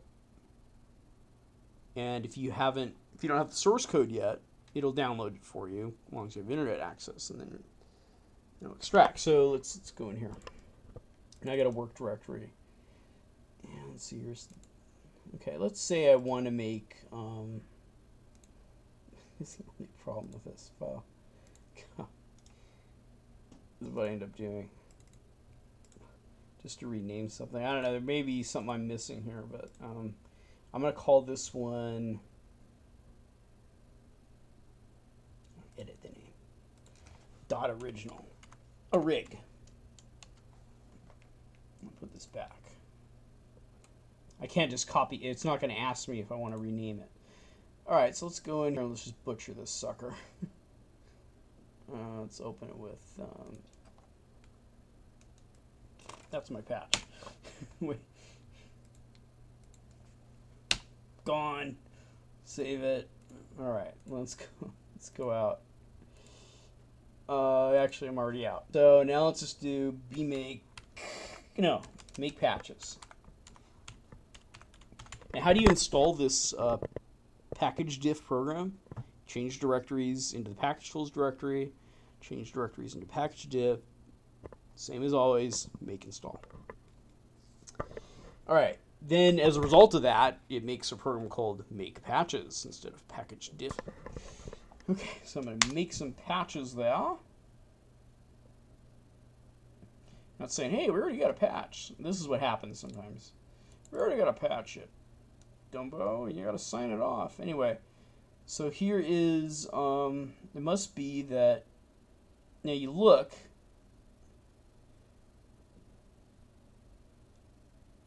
must be whatever patch AA did now doesn't do anything. And for patch AB must be that I've done. Because patch AB used to be 297 bytes, now it's 933. Let's see. There's a bunch of minuses and stuff. No, that's not the one I did. Oh yeah, there was no patch to the regular file before. Or was there? Why is it doing that? It probably didn't take, did it?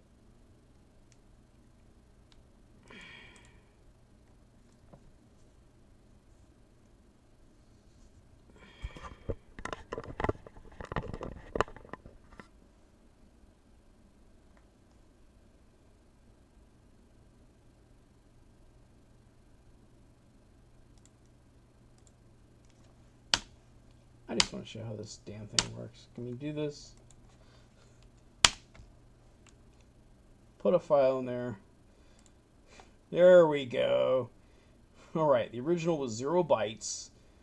Didn't exist. That's all the stuff. Cannot strip it. What the fuck?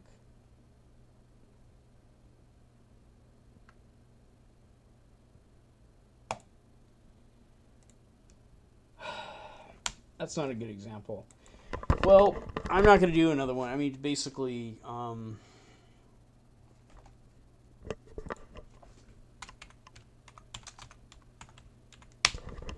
it's supposed to work. Take my word for it. Now, it does actually work. So let's go into Arc. Do we have any patches in Arc? Oh, I kind of screwed that up, didn't I? What? Patch A, B. Okay. Actually, I did patch this. And evidently I affected the contents of patch A, B, C. But I did it the same way. I made my change, typed the make, and this is the result. It came up with patch AB here. And the changes that I made are also included in this little thing here. Was actually a patch from Diger that I had applied manually because I didn't know how to get his. I had his local patches turned off for some reason at the time. Anyway, that's how it works. So your patch will appear in there. You know, if the patch didn't exist before, the original file is going to be 0. Otherwise, the size will be different. if it already exists. But if it already exists, you're kind of in trouble. The only other thing you can really do is do the beam, and then the second step, or otherwise the patch won't apply, even though you've made it. If you want to use it in Packagesource, is bmake. And that's this make patch something right there. So if someone says, "Hey, give me a patch for what you changed there. What the hell are you doing?" You know, you can hand them that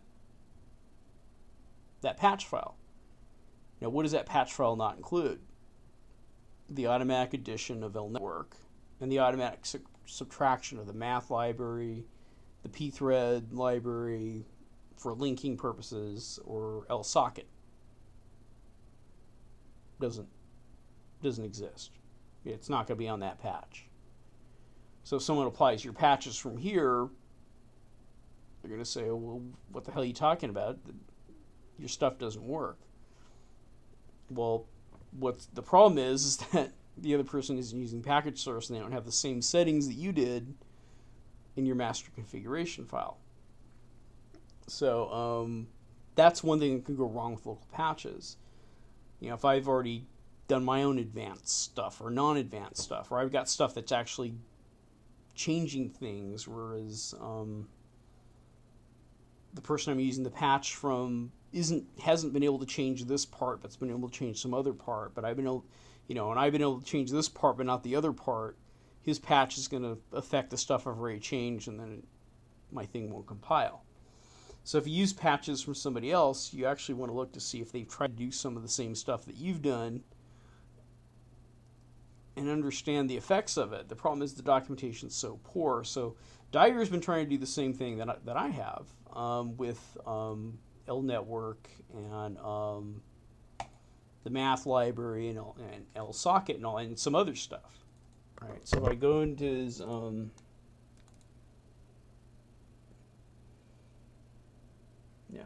wrong directory because I'm half asleep. If I go in here, this file right here actually is a settings patch. Where he's got all these building transforms, right? He seems to be a little more specific than I am. I'm just like, if you see an LNetwork, just chop it off. Or just add it in. Let's add the LNetwork in. He's a little more precise than I am. But if the thing that I've done here, like say with the pthread, or let's say for whatever reason, this works on 45%, this type of verbiage works on 45% of the apps, and mine works on 35%, he won't have a patch for things that the 5% that I'm lacking. You know what I mean? That's kind of, so it makes it, those are things that can go wrong. But in general, if you're just building stuff, eventually it's basically about talking to the other person. Say, hey, change that. Make it a little bit better for you. Right? Okay, so this is, let's see, what's this README thing? Yeah. Patches for Packagesource. Oh, yeah. Good info. Alright, so I don't know what the deinstall fonts are. The install font looks like it's some kind of something I don't understand yet. Just like I didn't understand what the local patches are. So basically, for comms here, he's got an additional patch for LIRSC. Right, so apparently he worked through some of the problems in now, and if there's that disconnect between your overrides and his, or whatever, and yours doesn't compile, you can look at the patch and see what he's changed. Make it, oh, okay, that's why it's not working. He's taken out the math library there because it didn't remove it for him, but I got this super fancy weird thing over here that does it for that one, in my make file, so that's why I didn't, this kind of thing happens. He also has a subversion, and I don't know how related it is to this. He has a GitHub, and he has a subversion. And this may be Packagesource, but only the stuff that actually works. that he knows. I'm not sure. Might have to look at it and figure it out. A lot of stuff just goes unspoken. You just figure it out by doing, but it takes a lot of time to figure it out. All right, some more stats. So after I applied Diger's patches and I got a little bit better getting L network in there and the hard link override, and the overall picture. Okay. So the ones I do just a blind compile through, don't even bother. Like I'm doing, well, fonts. That's not a good example, but archivers, benchmarks, and biology. This is with all the improved settings that I have, and some of Diger's local patches that resolve some of the dependencies for me. I've got a range of 43 to 59% success. I mean, it's almost starting to embarrass the fonts now, because the fonts don't need much. Looking at some of the details here, I'm noticing there's just a lot of issues with headers in general.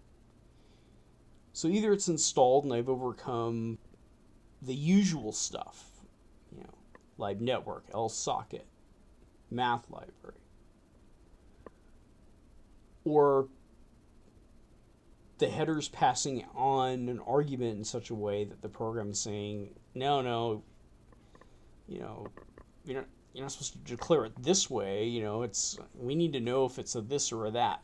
It's basically a disconnect between the logic that are in our headers and in some of the programs, and it's going to happen because there's a wide variety of programs out there.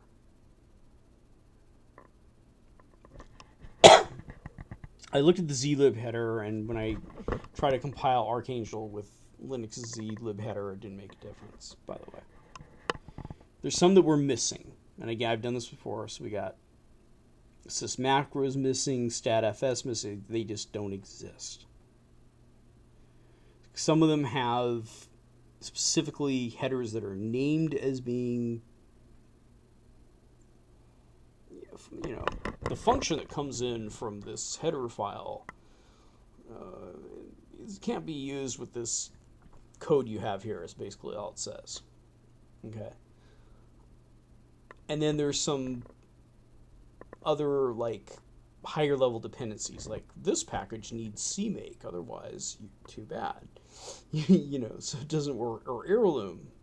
But then those packages will fail for whatever reason. My Python is still just somewhat broken. It's just this, missing one or two modules, you're screwed. And I still think it's looking for a user directory, but I'm not even sure about that. I don't know what the fuck is going on with those, actually. So basically we've got, and I bet you pbzip compiles without an issue in NetBSD. So headers are bringing in variables that don't exactly match up with source code that's out there. But of course that's what porting is called, making the software fit to the OS. But I really would like to argue for the OS, since we're in control of it, to look for these header things and get the stat and the stat fs and the sys macros headers made. We just don't have one, or tell us what header we need to use in its place. For the ones that are having these undefined references, and there's so many. So between all these things, between the dependencies that these things depend on other programs and they have undefined functions, or the missing headers, I've got 62 out of 104. This is probably the one category I've spent the most time on. But I'll also say that with all my new settings, I've recreated all these packages just today. So,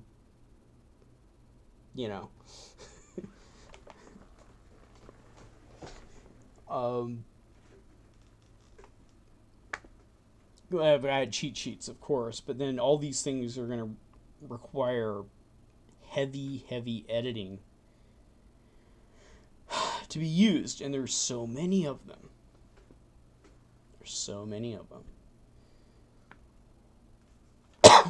the dependencies are being narrowed down now. Is it's at this stage, it's a lot of the programs want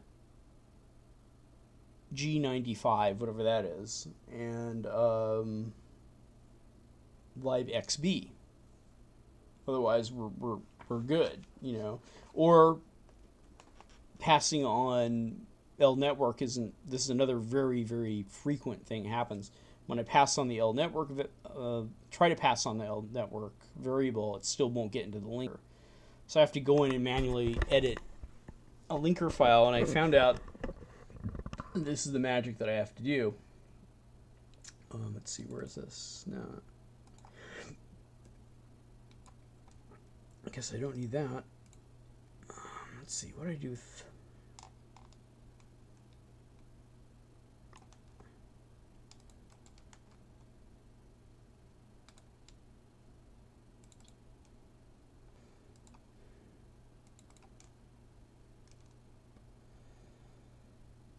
No, it's not going to be in there.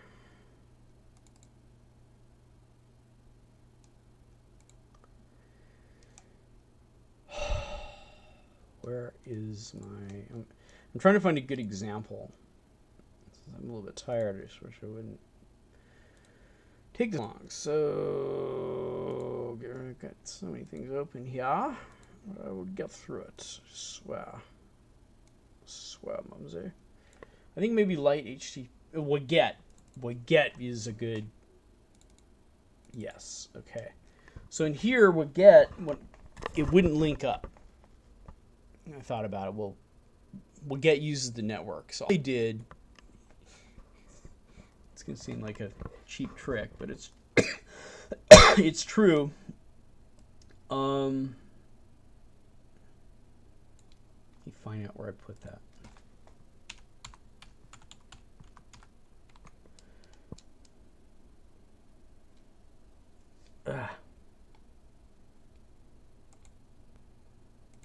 Maybe this isn't going to work. Maybe this isn't a good example.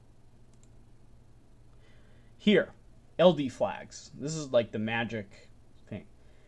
I just said, oh, okay, well, it's not linking with live network. I could tell by the errors it was saying, can't find get address by name. And you notice there were other L networks showing up everywhere around there.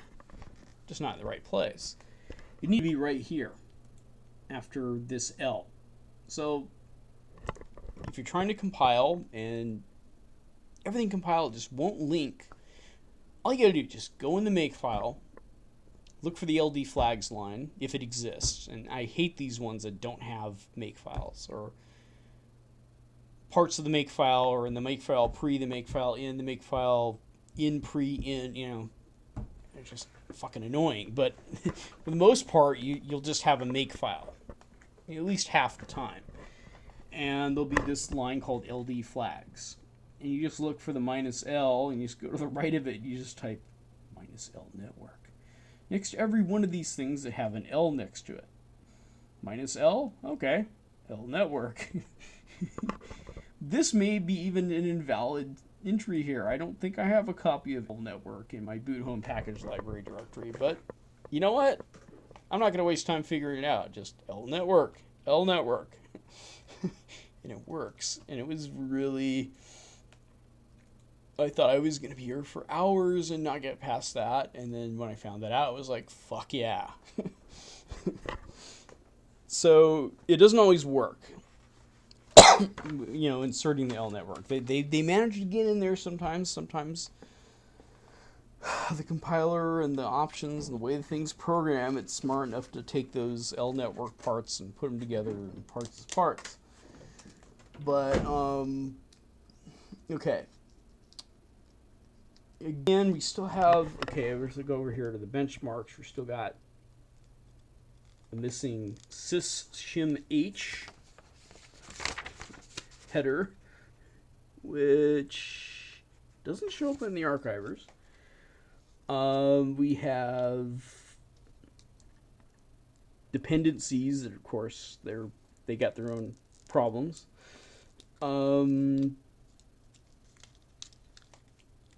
Or I have to I can't just pass the L network on through all my hacks and scripts and attempts to get them in there, I actually have to go edit the make file, which doesn't work very well when you're just automatically compiling things in an automated fashion. This is the way things turned out when I made no effort to port anything at all. Except for have the settings in my make file.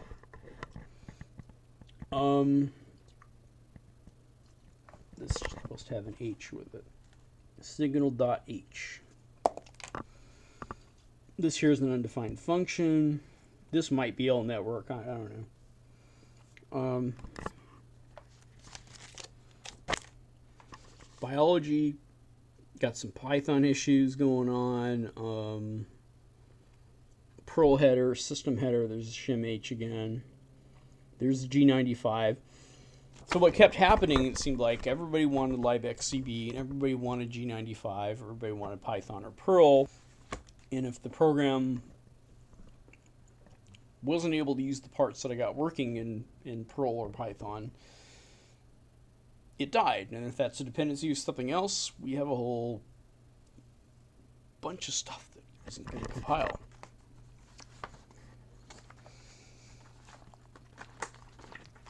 All right, so that's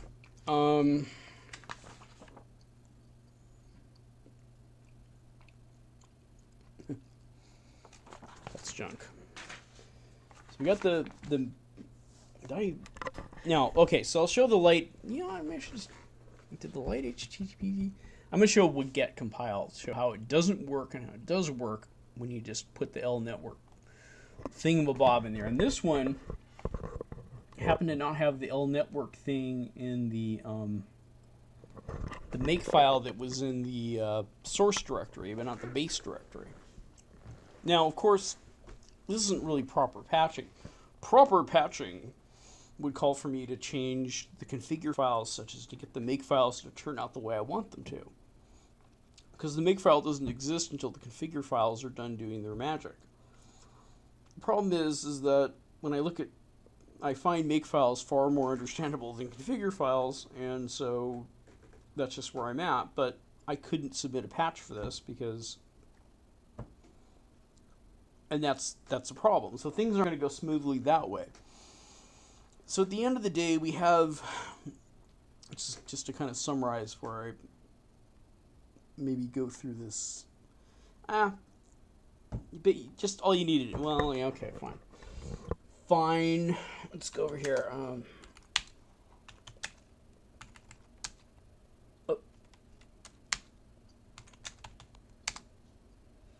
This one I had Digers local patches on, so but I may have made my own to make things really confusing.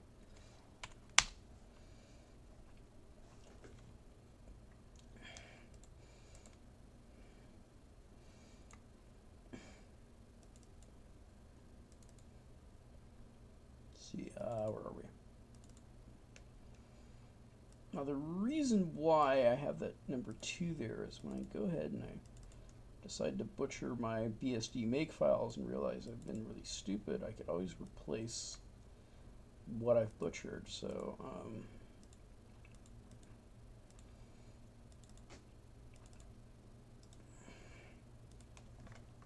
and you can do that anytime you want. You don't have, if you're lazy and you don't want to make clean and you're willing to wait for the trash can to empty, you can make clean that way too.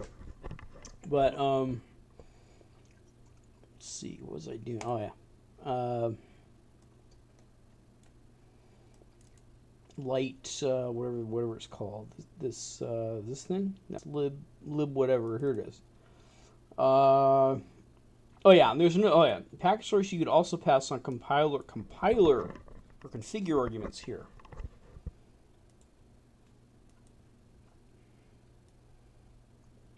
The problem is I don't know how to get the configure argument to turn into what I want it to be. And that's that line with the -L and the library garbage, and then you have space, put -L network, and suddenly by magic it compiles. Woo! Okay, but if I knew how to make a configure argument out of that, I could just stick it in this thing. I think it would I don't know if it would patch the configure file or not. I don't think it would. We don't need your stinking patches. All right, so here's the source. So let's just go through this. Do I have his, first of all, make sure I got his patches. So we're gonna see Diger's patches actually work here. So where am I? Because he's got a patch for that, so I decided to try it. Local patches, there's no pound sign next to that, so local patches are activated. Roger. All right, so let's make clean. Now, the problem is the local patches weren't all of it. Weren't all of it, were they? No, they weren't. It happened to be that there was some L network shenanigans going on there. Hey, Diger? I'm joking. Okay. No, I'm happy. I don't need a perfect patch. I don't need all the patches we absolutely pray. I can work with this. This gives me hope. So I'm not complaining. Okay? Not complaining. Very happy. All right, so did I make clean? Yeah. So let's do bmake install. Let me look and see. Did I patch his patch? Could be a problem. I might have brought his. I might have. Yeah, let's see.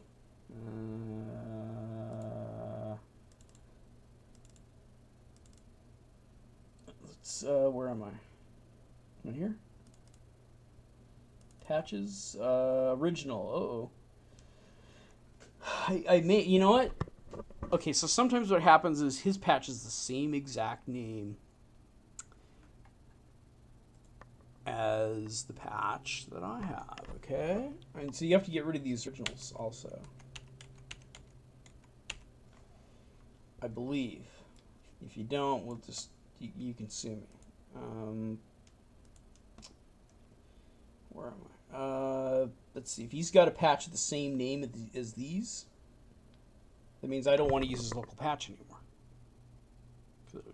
It'll just script the patch.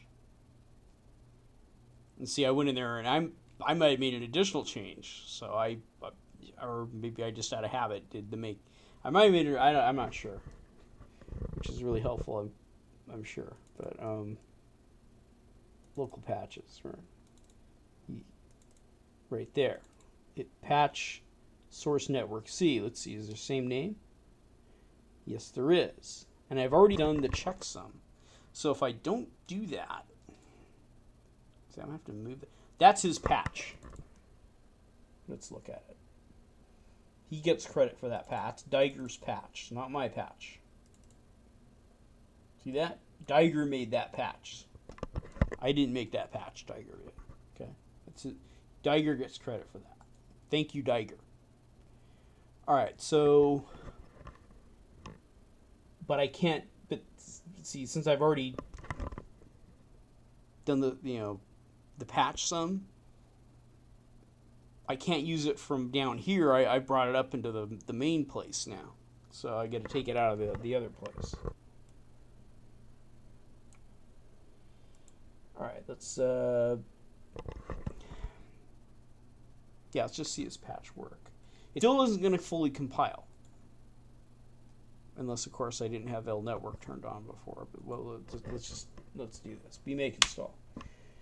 And then it'll get all the way to the end where it tries to link. And then I gotta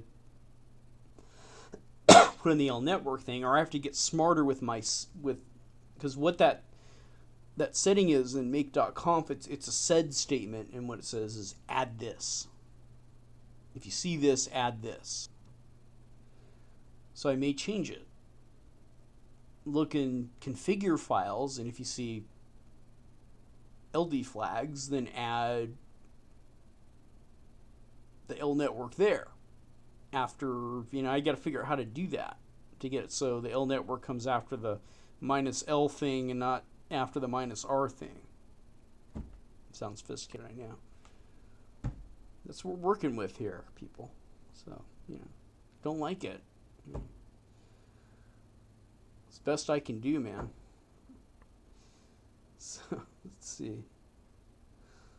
So this probably wouldn't have compiled without Geiger's patch. Contents of this ended up being added to a file called network C that's in the source directory.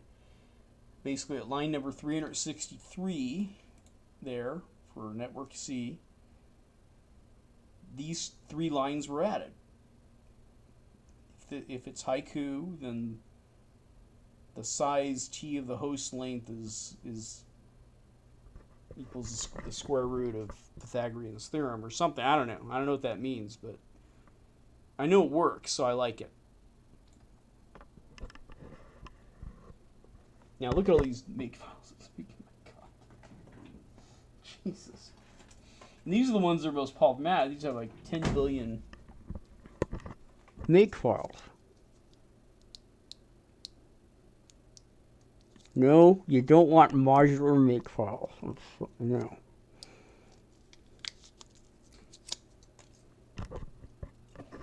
Now, if I patch something, if I figured out how to get config to patch, this will just compile.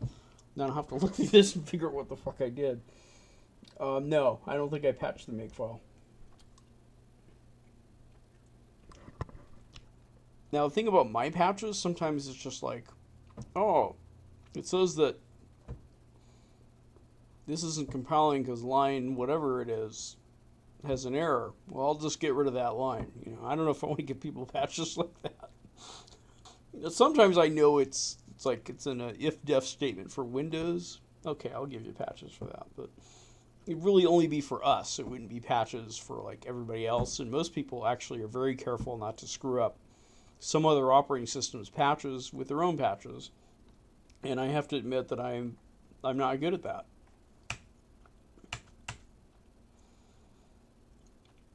Why are the KC fonts taking half an hour to download? Control C. Go, go, go, go, go, go, go, go, go. Okay. Now this is what I call right here a limping compile. Kind of limping along, you know. It's like, oh, we got. All right, here it goes. Now maybe it linked up.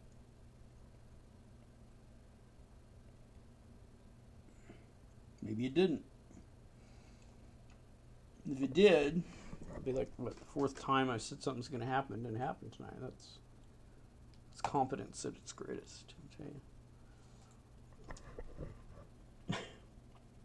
Well, now it compiled without a problem. So maybe that I had L network turned off. I remember specifically having to go in there and put the L network thing. Now, what option do I have now that I did not have before that caused this thing to do its thing? Let's see. I had the patches, you know, there. Okay, let's look at it. It was the make file on the inside here. Where the hell is this thing? Or did I might have changed this thing.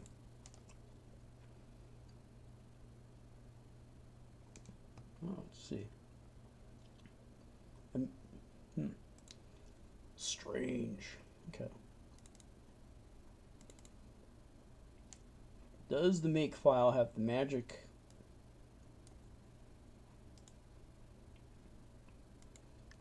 minus L network?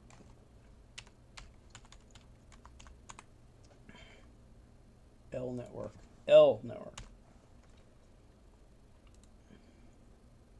There it is. God damn.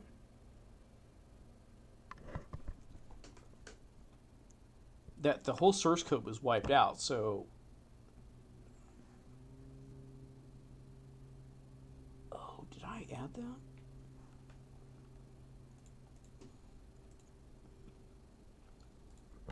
Let's see here. Did I add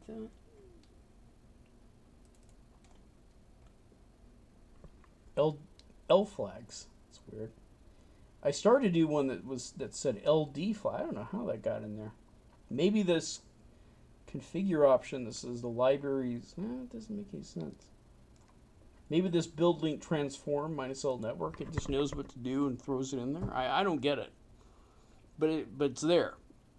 I made clean. Everything was gone. Could I? No, I didn't add that to a patch. There was no patch to the configure files.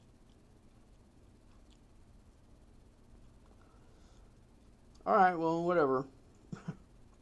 Wait, is there a file called capital MAKE file?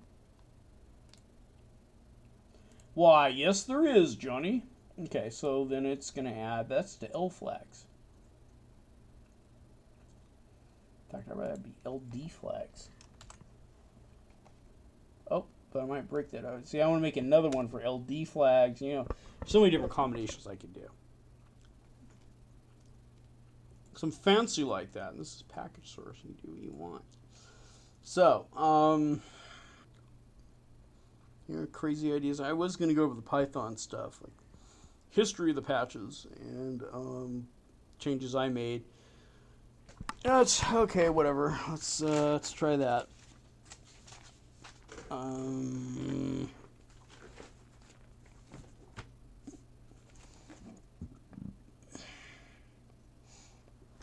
My stats for Python 34 is 2 modules aren't building.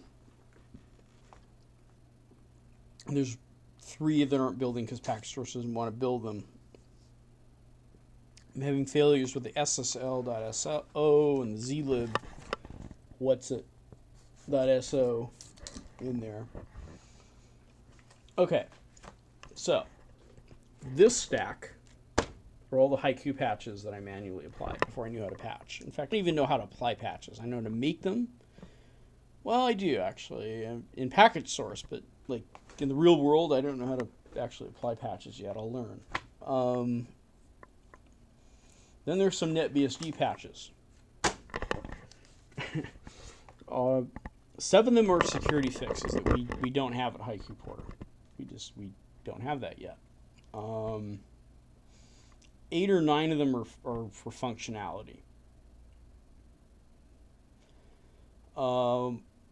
One's some kind of workaround of some unfixed bug for God knows what. There's one that could be for Haiku, but who knows. 4 that are platform specific. And there's 6 or 7. The reason why I'm saying 6 or 7 because there's 8 or 9 of functionality. I can't tell the difference between functionality or whether it's platform specific, or maybe we might be interested in having this kind of thing for Haiku. Maybe that's stopping us. So there's 6 or 7 that could be clues to things that maybe might solve our issues that are being used. The patches are only being applied to a specific platform, but I think the patches may actually help us as Haiku, if you understand what I'm saying. So there's about 16 patches that are just good for the program, but they're not going to make a difference with it compiles. 6 or 7 that might make a difference whether it compiles or not. And these are different than the Haiku patches. Then there's the headers that I moved. I literally moved some headers, probably because somewhere in there, I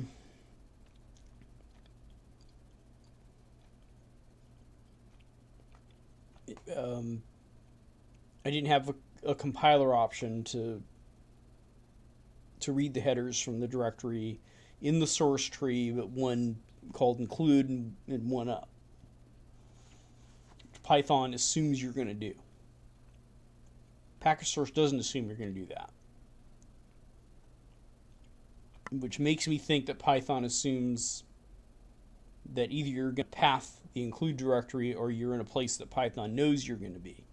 You see? And then here's the make file that I hand edited, and it's supposed to be created by, really, make files are created by config files, and so technically if I would make patches, I'd have to get reverse engineer the config files to turn out exactly what I want the make file. Do I really want to do that for hours when I have all sorts of exciting roadblocks to overcome? These are files I don't think I'm using. The way I did Python is if I remember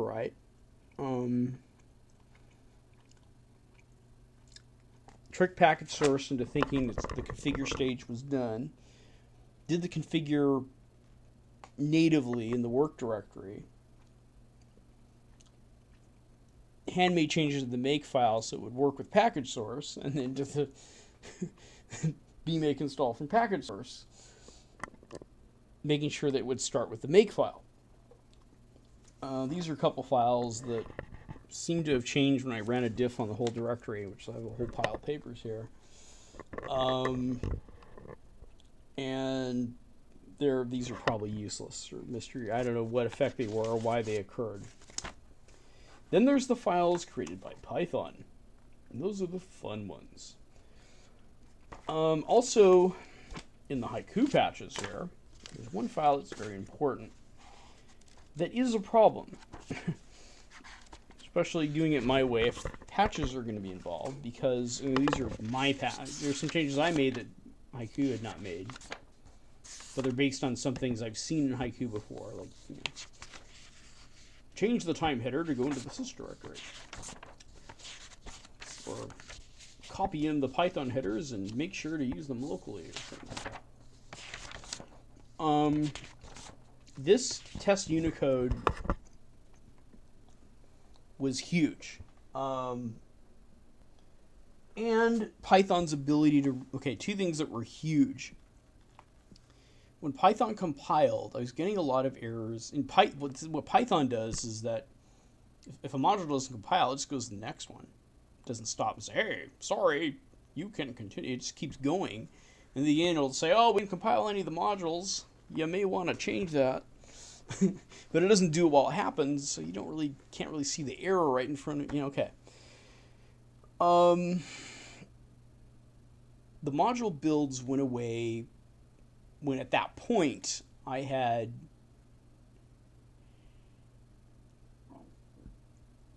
started to just use my own boot home package include directory as the header target.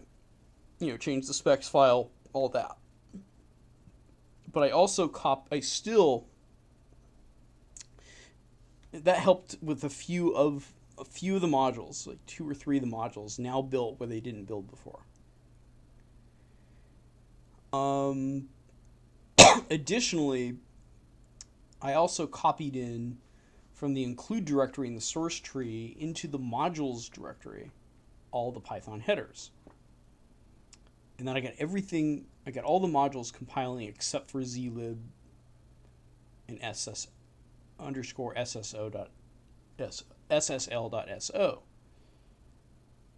The rest were turned off on purpose by Packagesource. Well, it was a good result, the best result I've ever had. But I still noticed the PYCs and PYOs weren't building. And this is in Python 27. I scanned up and I went way up, because just like with the modules, it'll just keep going. It won't stop and say, hey, it can't continue. It'll just keep going.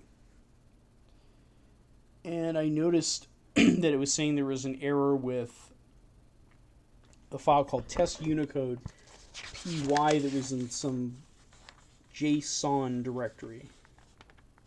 Test JSON. Or JSON test, right here.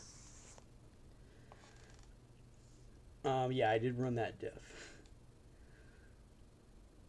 But as you can see, it's got 100% pluses here, which means this file's generated. So during the configure stage, or the build stage, or sometime in there, this file just generates based on something else. And if this were a true patch to the post generation, there would be a bunch of minuses above here for about 10 or 15 lines with a bunch of capital N's in them. Like this capital N there.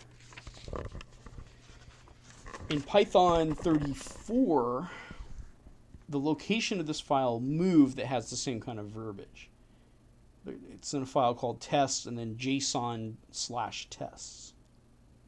And I try to do the same thing, and all I did, because I don't know what else to do, I don't know how to deal with those ends or do something that Haiku would like, /N, so I just deleted the lines. They're just tests anyway. Once all the tests get passed, Python will build all the PYOs and PYCs that I was missing and thinking I had to build in Linux and thinking that the hard links were causing it. The hard links didn't cause this. Overall, in Python, I didn't make much of an effort at all to change or to find or look for anything that was path to go to user local, with a few exceptions. There was a CGI.py that needed to go to the right place. And here, this is where they say, if you read more of the CGI.py, they say that, note the above is not a mistake. Not. And they emphasize that. And they're, so you're going to have a tough time convincing the Python people that it is a mistake. And that it shouldn't be, where does it go? Where do they pick as the default place to go? They've decided to pick user local. And so we can call them idiots and have no applications as long as we want, but we're still not going to have any applications. The problem is ours. Whether they're technically correct or not, I don't care. None of the users care. The users care about having applications to use. I have a feeling that some of the subsequent Python modules that I'm trying to build that I'm having failures for, as they're showing up in the stats here and there, probably has a lot to do with the fact that I didn't go in and hunt down the thousands of user local pathings that are in there. And so some of the binaries have that path hard-coded in them, just like the libraries that I had downloaded that have some embedded, it appears some embedded reference to boot common. Because when I tried to link up the next program, I think it was libxew or something like that, because I really would like to compile my own programs. It said that the libxv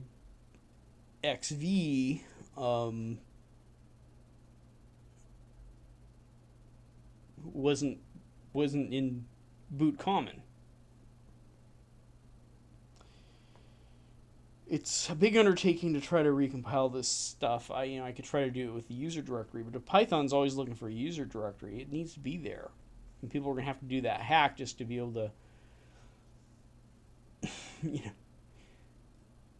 use a web browser like Firefox if they wanted to.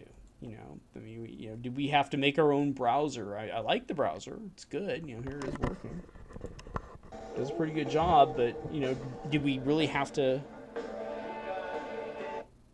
make our own browser because we didn't want a user directory? And I don't know why the developers are so stubborn there, but they are, and they're just sticking to their guns.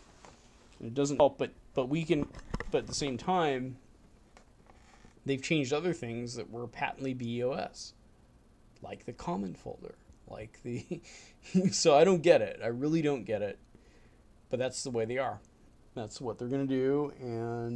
But at the end of the day, if I look at all this stuff, it'll probably take me a day or two to get a real compilation of libxv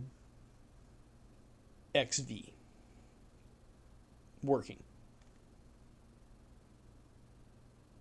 And then I'll probably get something else. Whether I'll be able to compile this G95 that's in the language directories, that'll take a while too. I may be doing this for, so my package count is growing at a very slow pace. And even if in some cases, because of, I don't know, even if I wanted to patch, even if I was able to figure out how to get the configure files to work for Python 27, it doesn't mean the patch is really going to roll forward all that well to Python, or even get up to 34. I could spend another month on that. Probably get it right. But, perfect, or something, maybe not. And then, at the end of the day, the patches aren't going to be accepted by Python, so we're never going to be relieved of this burden. And if they decide to change things around, or just like the Unicode thing there, well, Then we gotta work through it again and again and again and again, and every one of these are tedious. Every one of these are tedious, even with all the cheats and hacks that I have in here to work around things. I mean, imagine if I wasn't bypassing. I mean, I have percentages of, this is overall sample. I have percentages, success rates where I really worked hard. I've got it up to 50 some odd percent. When I've just used the system hacks, it's around 42% or something like that, maybe 45.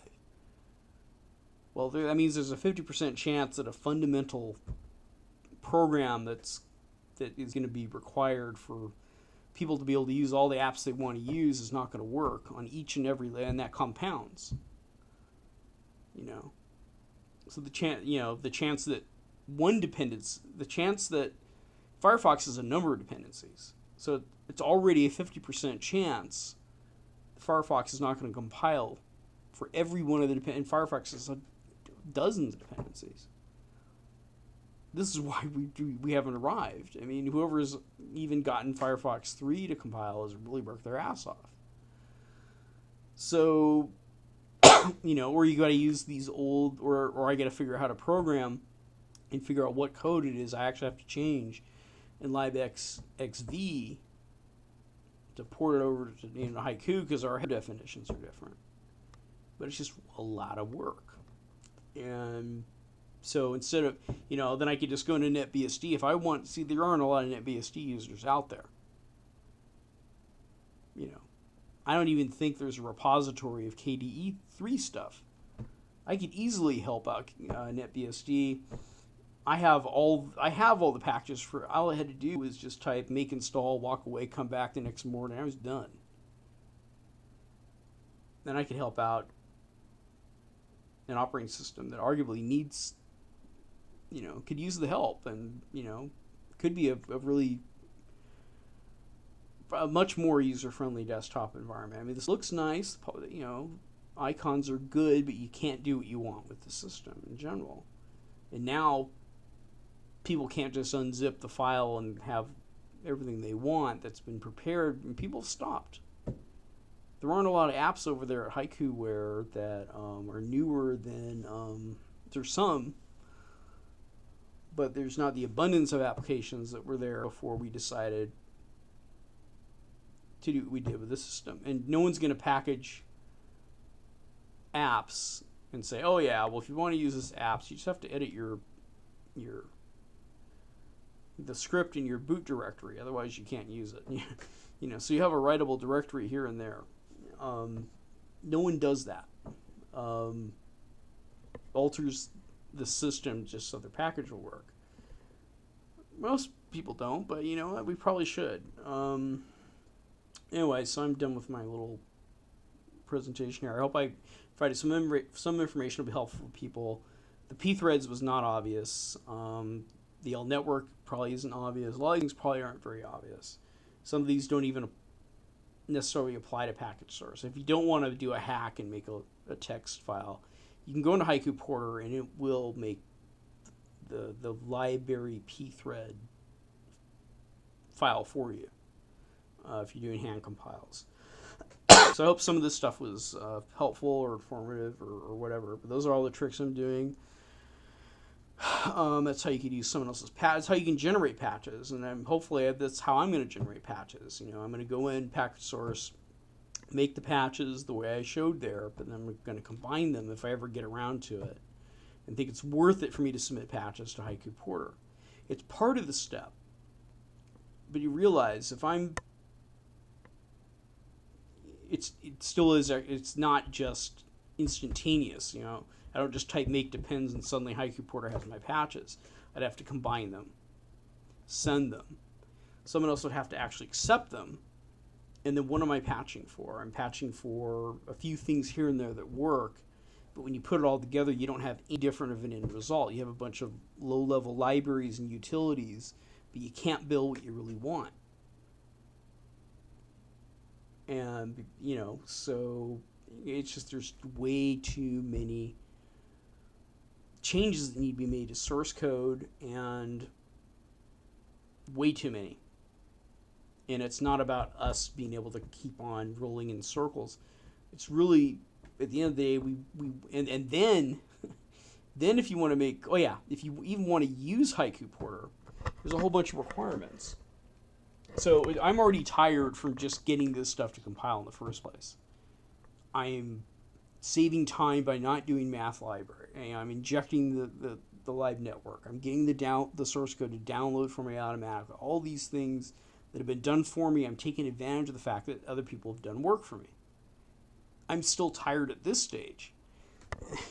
And then I'm supposed to go into Haiku Porter. You actually, okay, so there is actually a, this X11 library here. There's a recipe that is marked as broken. So, and what it wants is the license, all the depends, with such an abundance of, if I didn't feel like I was one of the few people trying to do this, if I felt like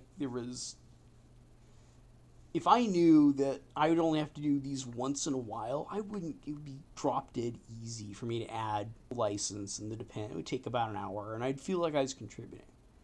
Not unreasonable. But since we don't really have the ball rolling yet, okay,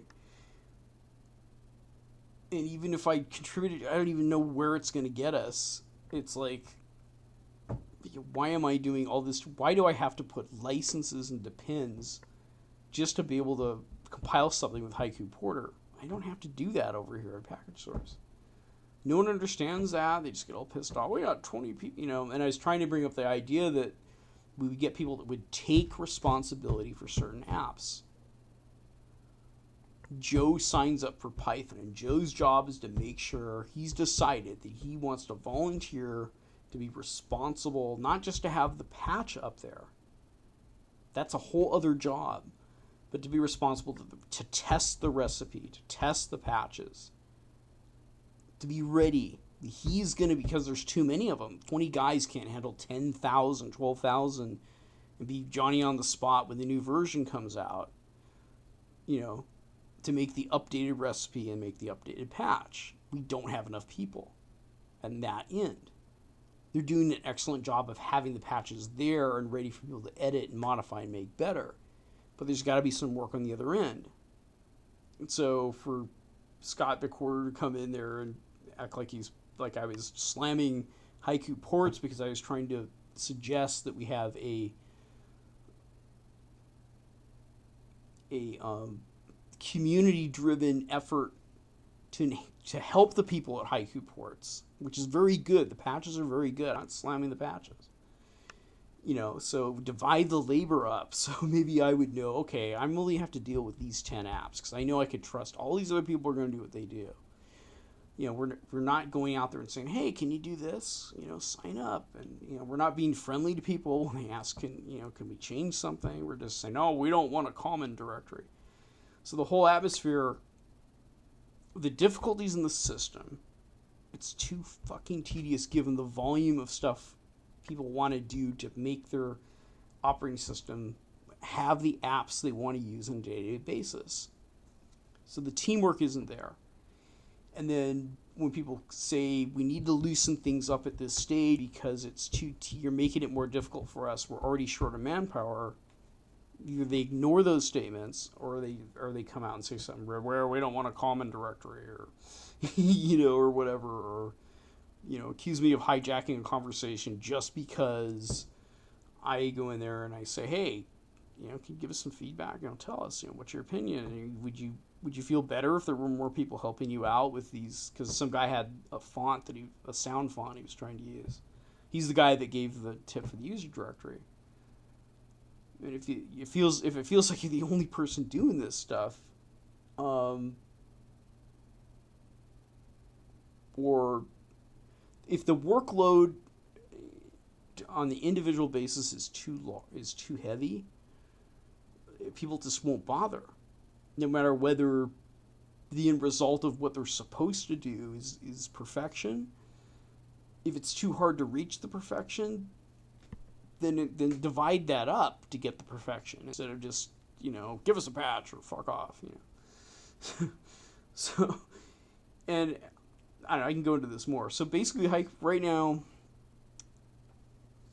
there are a ton of patches really that ought to go into Haiku. And it's too many for me to even to.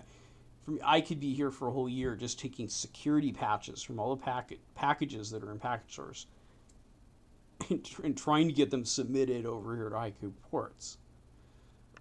It would take me a year of full time doing nothing, but I want to do something else with my time. I'm sorry, if I had 20 guys that were going to help out with that, I mean, a whole project and a vibrant community.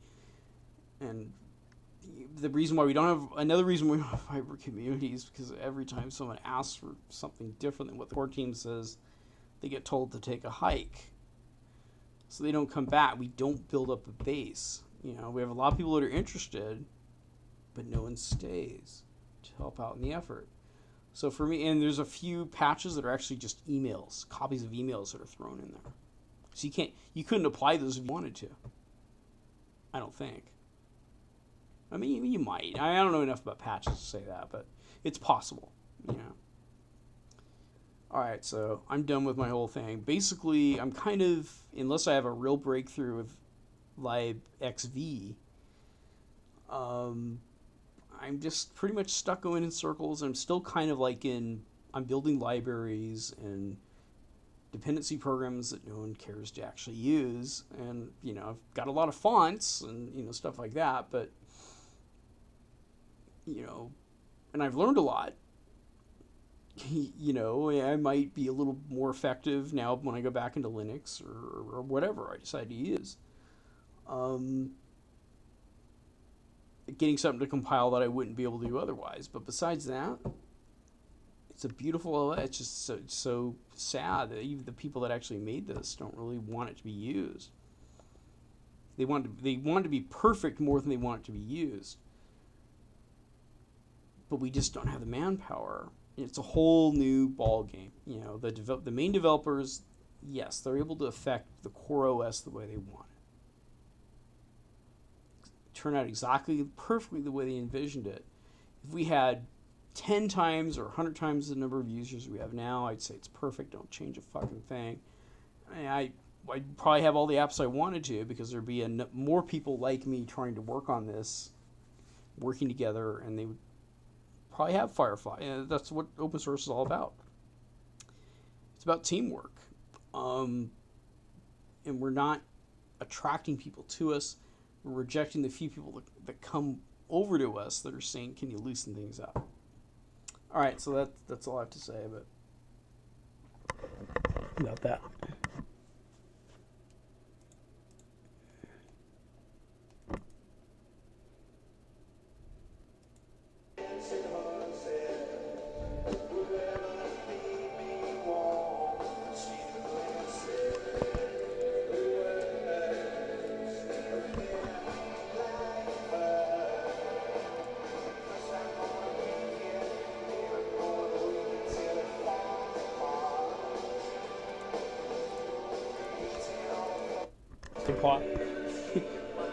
Just a pause.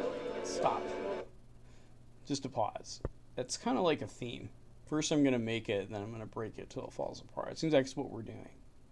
We've made it, now we're going to break it until no one wants to come back. I really don't want to see that happen. I really don't.